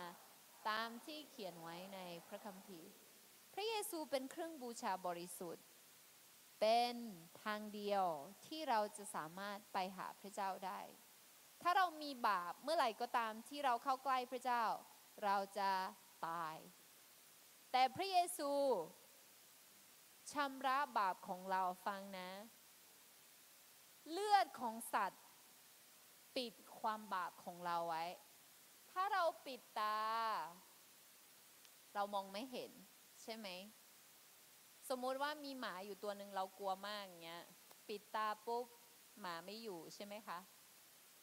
เราแค่คิดว่าไม่อยู่แต่จริงๆหมาก็ยังอยู่แต่การชำระของพระเยซูเป็นแบบไหนสมมุติว่านี่คือความบาปเยอะมากเลยข้างในก็อัดแน่นไปด้วยความบาปเป็นซีรีส์ยาวกว่าซีรีส์ Netflix ที่มีประมาณ100 กว่าตอนอีกอะไรอย่างเงี้ยเมื่อพระเยซูมาแล้วก็เรารับเชื่อพระเยซูบอกว่าเอาความบาปของเจ้าให้เราพี่จะทำมือสมมุตินี่เป็นเรามือซ้ายเรามีบาปคือคิดพูดทำสิ่งที่พระเจ้าไม่พอพระทัยและเมื่อเราต้อนรับพระเยซูเรากำลังบอกพระองค์ว่าเราอยากจะยกทุกความบาปให้พระองค์และเมื่อพระเยซูถูกตรึงบนไม้กางเขนค่าจ้างของความบาปคือความตายพระเยซูจ่ายราคาแล้วพี่ถาม มือซ้ายของพี่มีบาปอยู่ไหมไม่มีแล้ว พวกเราเคยได้ยินเกี่ยวกับเรื่องความรอดน่าจะเยอะ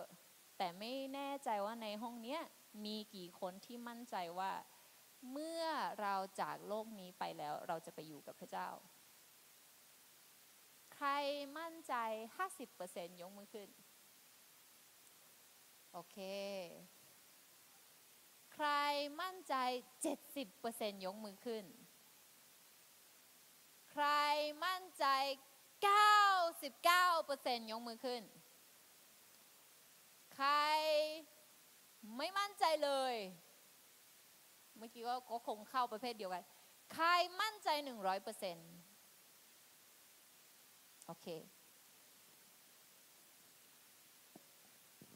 ฟังนะ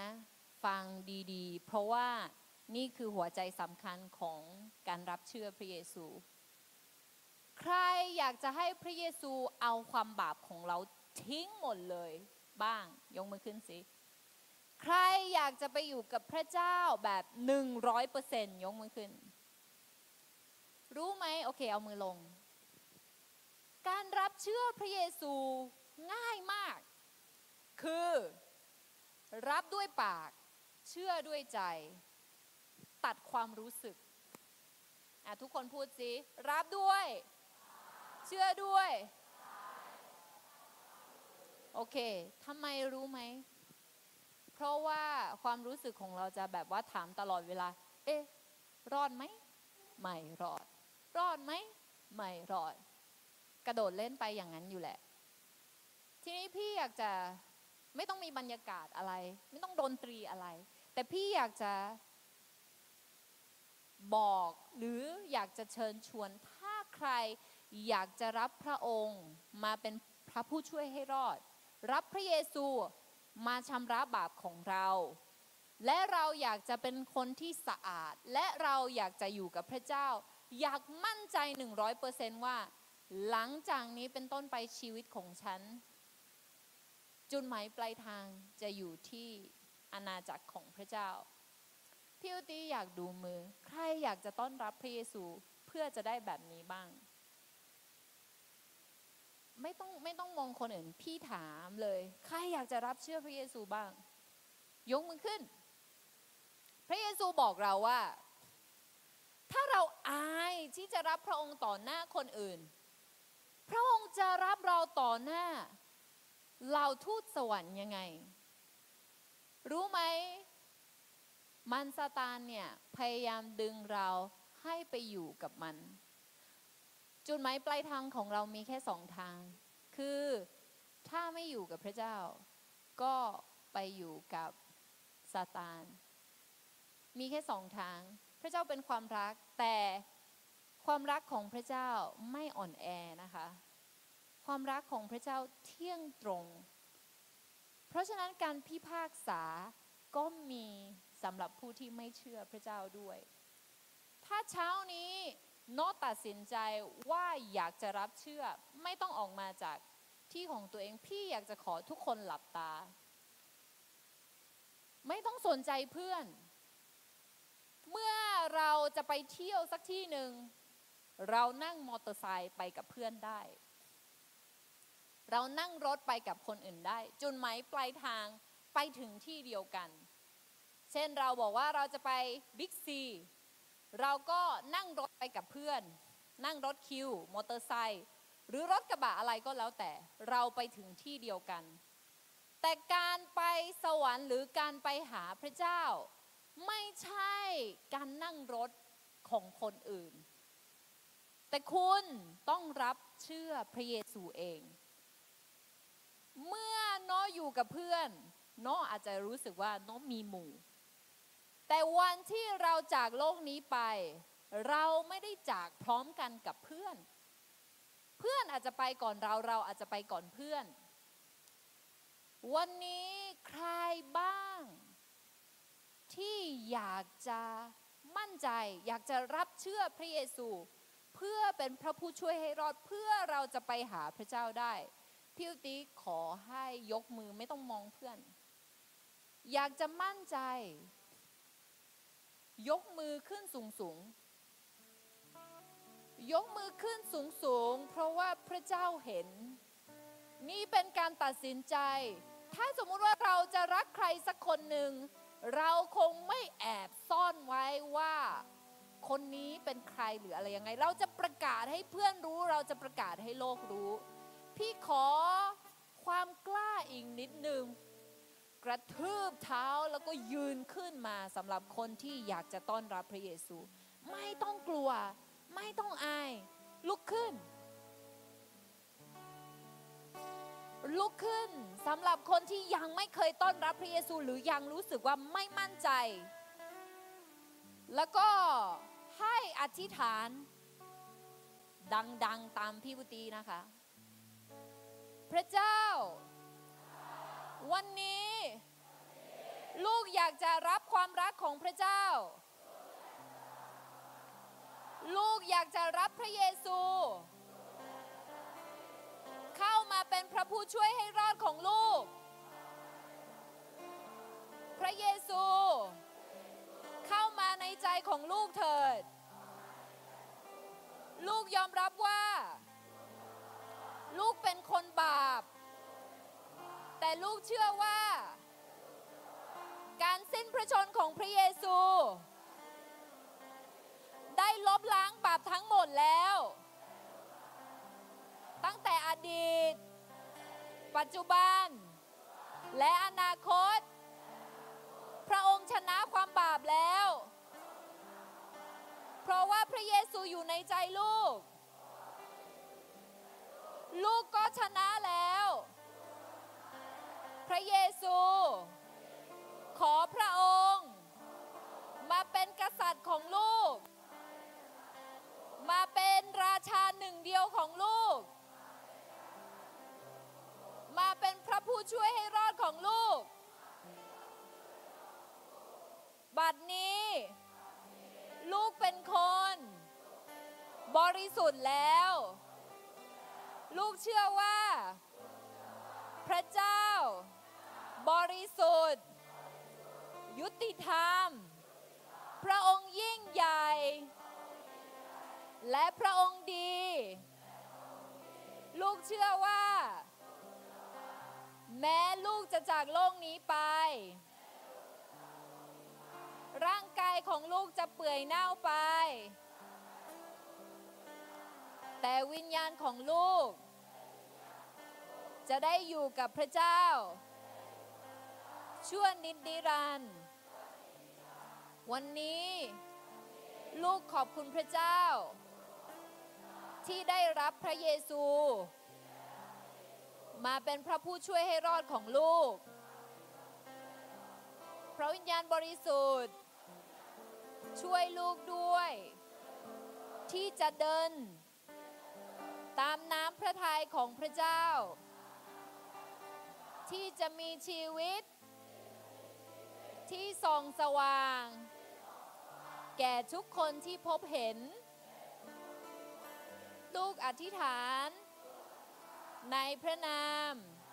พระเยซูคริสต์เจ้าอาเมนโอเคนั่งลงได้พี่อยากจะให้มั่นใจเรื่องความรอดอีกรอบหนึ่งพี่อุติถามสมมุติว่าเรารับเชื่อพระเยซูแล้วพระเยซูมาเป็นอะไรของเรานะมาอะไรนะมาเป็นอะไรนะ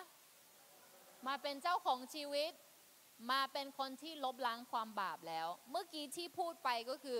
พระเยซูอยู่ในใจแล้วนะฉะนั้นไม่มีคนอื่นอยู่ข้างในที่เป็นราชาเป็นอะไรไม่มีใครสามารถขโมยได้เมื่อก่อนพี่อุติคิดว่าเมื่อพี่หายใจเข้าพระเยซูอยู่ข้างในเมื่อพี่หายใจออกพระเยซูก็ออกไปด้วยแต่กษัตริย์ที่ไหนจะเล่นแบบนั้นถูกไหมฉะนั้นตอนนี้ความรู้สึกของเรา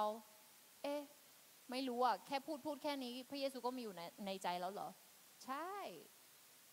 อยู่ในใจและพวกเราลองสังเกตดูบางคนเมื่อกี้ตอนที่พูดแบบนั้นในใจของน้องรู้สึกว่ามีสันติสุขลองสังเกตชีวิตหลังจากนี้และเมื่อเรารับพระเยซูนั่นกำลังบอกว่าเรามาเป็นลูกของพระเจ้าแล้วไม่ใช่เพราะว่าพ่อแม่เข้าโบสถ์นะคะไม่ใช่เพราะว่าเราไปโบสถ์ แต่เพราะว่าเรารับเชื่อพระเยซูต่างหากที่ทำให้เราได้รับความรอด แล้วเราอยู่ในสวรรค์ไม่ใช่หลังจากที่เราตายเท่านั้นแต่เวลาเนี้ยพระเยซูอยู่ในเราอยู่ในพระเยซูจริงๆเราอยู่ในสวรรค์โอ้ยพี่ก็อยู่บนเวทีตรงนี้ไงไม่เพราะว่าพระเยซู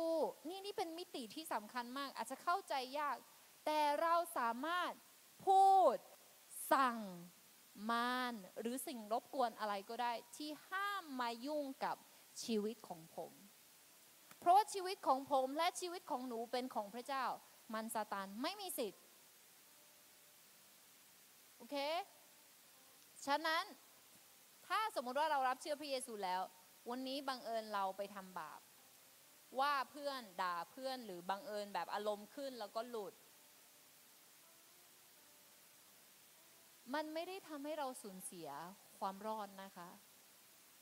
หรือบางคนอาจจะมีเหตุการณ์อะไรก็ไม่รู้ที่แย่กว่านั้นแต่นั่นไม่ได้ทำให้เราสูญเสียความรอดแต่ไม่ได้หมายความว่าเราทำอะไรก็ได้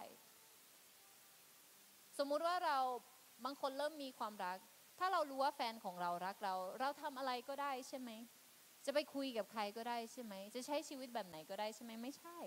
เพราะว่าเขารักเราก็เลยอยากจะทำดีพระเยซูเป็นเจ้าบ่าวเราเป็นเจ้าสาวผู้ชายจะรู้สึกเหรออะไรเงี้ยแต่อันเนี้ยเหมือนที่สลาเทศนาเลยจริงๆทุกความรักเป็นเงาความรักของพระเจ้าเงาไม่ค่อยมีเงาเนาะเพราะว่าแสงไม่เยอะเมื่อไหร่ที่เราเห็นว่ามีเงาแสดงว่ามีอะไรมีตัวจริงอยู่ที่นั่นรู้ไหมความรักบนโลกนี้เป็นแค่เงาเท่านั้นมันถึงไม่สมบูรณ์แต่ของจริงคือความรักของพระเจ้าเพราะฉะนั้นวันนี้นะไม่ต้องค่ายนี้นะจำอะไรไม่ได้ไม่เป็นไรแค่รู้ว่างัดรับเชื่อพระเยซูแล้วและถึงงัดตายหรือจะเกิดอะไรขึ้นกับงัดไม่มีใครสามารถเอาความรอดของงัดไปได้แต่ว่าเราเองก็ต้องมีส่วนที่เราพยายามอยู่โอเคชีวิตของเราเมื่อเรารับเชื่อพระเยซูแสดงว่าเราเป็นลูกของพระเจ้าแล้วเมื่อเป็นลูกของพระเจ้าแล้วเราต้องอย่างมีชีวิตเหมือนใครเหมือนพระเจ้าพระลักษณะของพระเจ้าเป็นแบบไหนเราอยากจะสำแดงแบบนั้นให้คนรอบตัวเห็นพวกเรามองเห็นพระเจ้าได้ไหมตาเนี่ยพระเจ้าอยู่ตรงไหนไม่รู้แต่เราเห็นเพื่อนเห็นคนรอบตัวได้เราถึงต้องสำแดงชีวิตที่เป็นพรอ่านข้อนี้ด้วยกัน1 2 3แต่ทุกคนที่ยอมรับพระองค์คือคนที่เชื่อในพระนามของพระองค์นั้นพระองค์ก็จะประทานสิทธิให้เป็นลูกของพระเจ้ารู้ไหมพี่อุติเป็นคนที่ขออนุญาตนะคะเต็มไปด้วยขี้ตอนเด็กๆแบบขี้เต็มเลยไม่ใช่ขี้ที่เหม็นนะแต่เป็นขี้อะไรรู้ไหมขี้อายขี้น้อยใจขี้ร้องไห้ขี้กลัว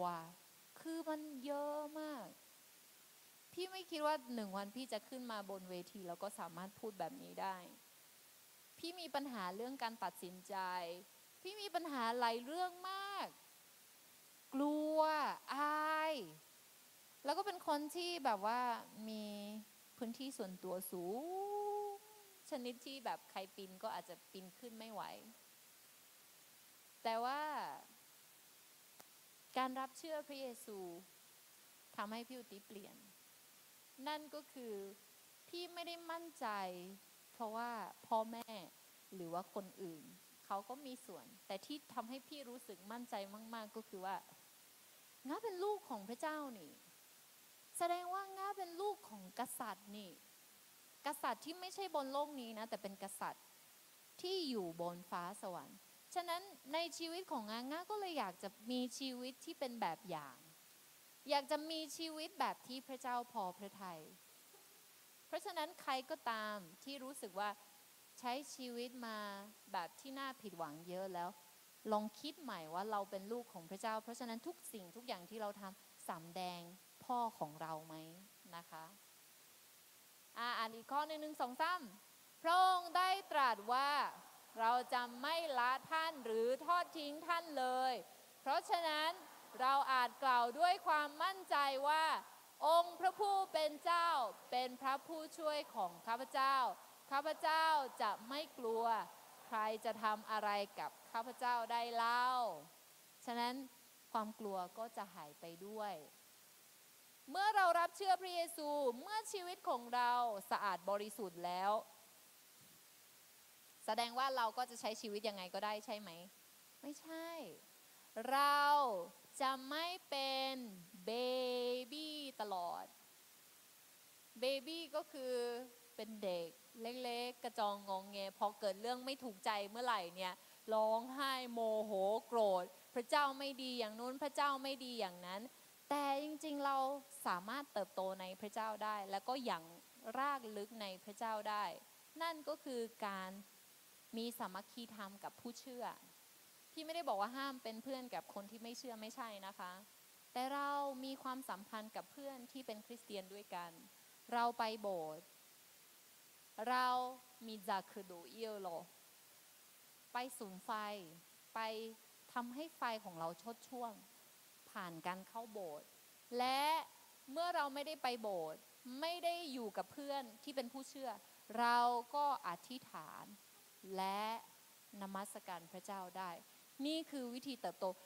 วิธีเติบโตพวกเราอยากจะได้หุ่นสวยโอ้โหอยากได้ขาสวยๆเรียวๆเป็นห่วงเรื่องแก้มนวดอยู่นั่นแหละอันนั้นคือข้างนอกแต่ถ้าเราอยากให้ฝ่ายวิญญาณของเราแข็งแรงเราก็ต้องอ่านพระคัมภีร์นมัสการแล้วก็เข้าโบสถ์ด้วยนะคะโอเคอ่านด้วยกัน1 2 3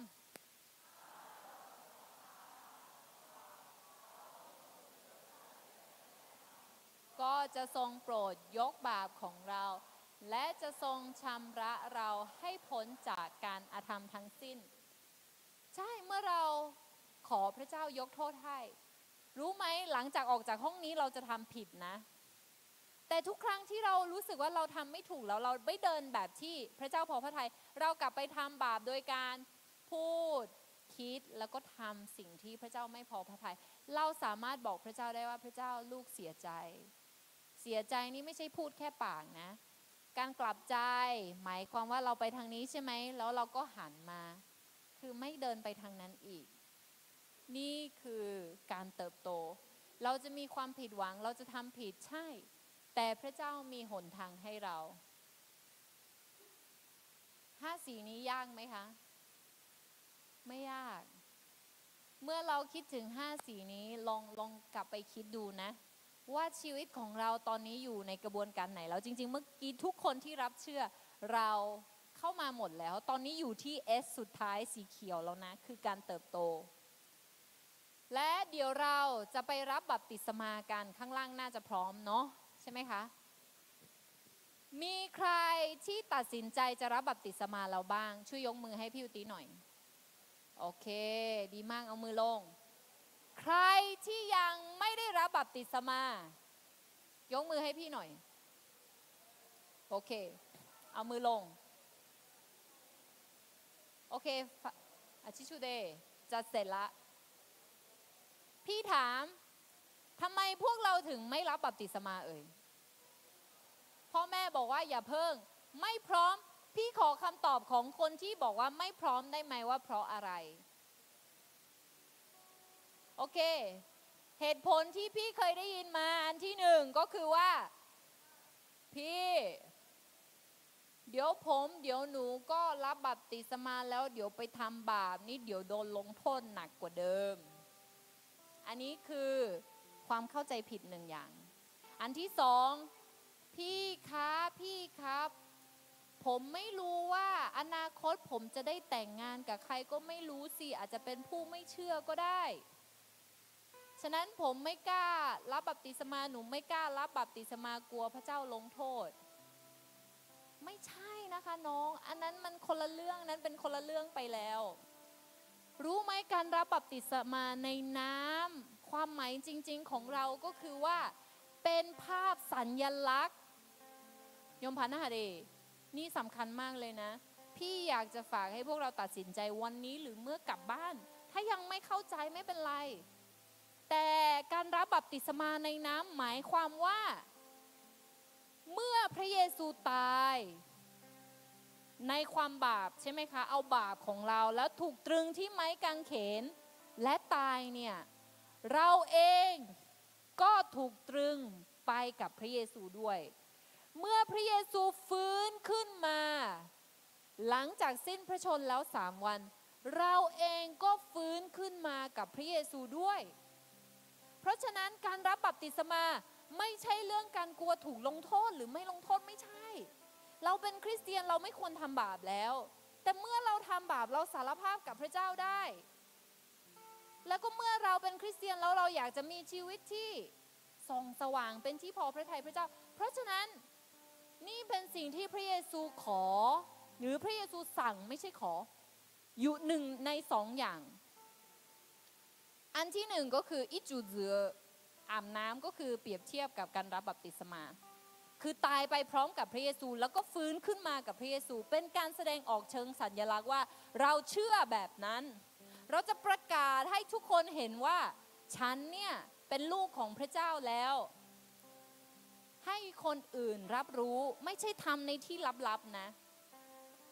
แล้วอันที่2ก็คือฮอดเจ้าอีจูเจือในฮอดเจ้าเอน่ะขนมบาดมาขมูคนในอากาจะดอยเดขมูเจ้าอากาจะดอยเราจะไปกินขนมปังแล้วก็น้ำองุ่นนั่นหมายถึงการเอาพระเยซูเนี่ยเข้ามาในเราเป็นการแสดงออกทางสัญลักษณ์พวกเราไม่ได้ดื่มเลือดจริงๆสักหน่อยแต่เป็นการแสดงว่าเราเนี่ยรับเลือดของพระเยซูเพื่อจะให้ชำระฉะนั้นพวกเรารออะไรอากุเจอันยังก็นี่ดอแล้วไงพี่เล่าเรื่องนี้แล้วก็เดี๋ยวเราจะลงไปกันแล้วเนาะมีชายคนหนึ่งเขาบอกว่าจะรู้ได้ยังไงว่าใครเป็นคู่ชีวิตของผมก็มีอาจารย์แนะนำบอกว่าลองไปเดินดูที่ทุ่งดอกไม้ตรงนั้นสิดูว่าดอกไหนสวยที่สุดเขาก็บอกว่าให้เดินจากทางนี้ไปจนถึงทางนู้นเท่านั้นนะห้ามถอยกลับมาเขาก็เลยบอกว่าโอเคเขาก็เดินปุ๊บโอ้ดอกนี้ก็สวยแต่ก็ไม่แน่ใจข้างหน้าจะมีดอกที่สวยกว่าน่าจะดอกนี้มั้งเดินไปเดินไปเดินไปจนมาถึงสุดทางเขาไม่ได้สักดอกเพราะว่าเขาคิดว่า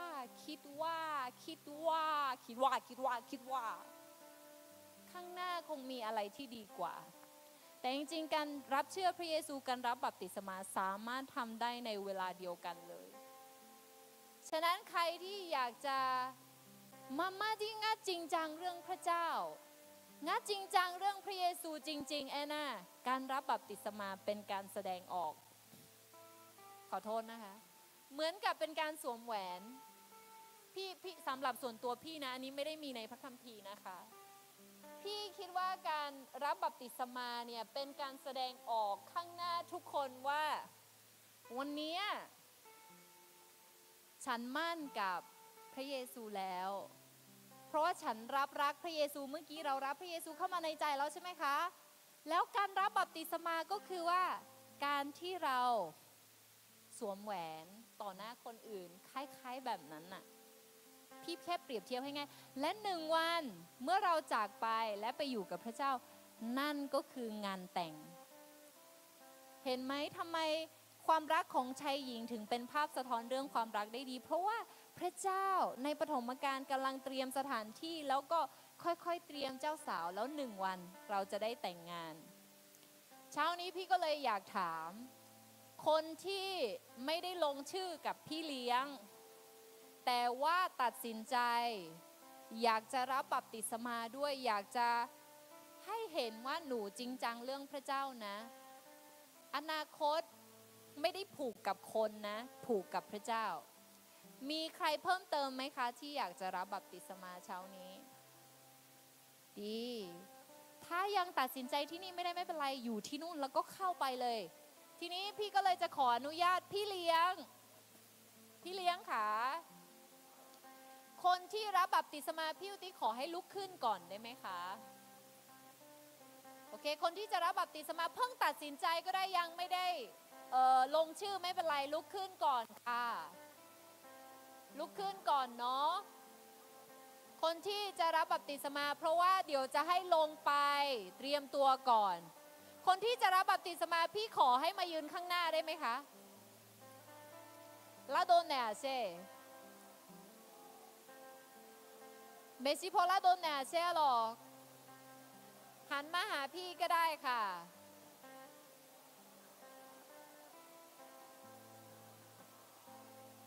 คนที่ตัดสินใจจะรับบัพติศมาออกมาข้างหน้าหน่อยโอเค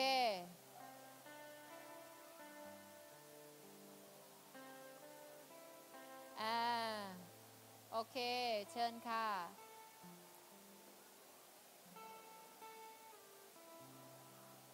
จริงๆนะถ้าเราจริงจังกับพระเยซูเราจะสำแดงออกข้างนอกให้คนรับรู้ว่าเราจริงจังกับพระองค์แค่ไหนเนาะจิมาโลเพราะว่าพี่อุติกกินเวลาไปด้วยนะคะเดี๋ยวเราจะคนที่ตัดสินใจแล้วนะคะคนที่ตัดสินใจแล้วออกมาข้างหน้าเนาะมีอีกไหมคะถ้าไม่มีค่อยเลือกตัดสินใจตอนที่อยู่ข้างล่างก็ได้ก็เลยเดี๋ยวจะขอให้กลุ่มนี้ลงไปก่อนใช่เพราะว่าต้องไปเอาผ้าเช็ดตัวอะไรแบบนี้ด้วยเนาะโอเคน้องๆตามไปเลยนะคะไปเอาของไปเอาผ้าเช็ดตัวแล้ว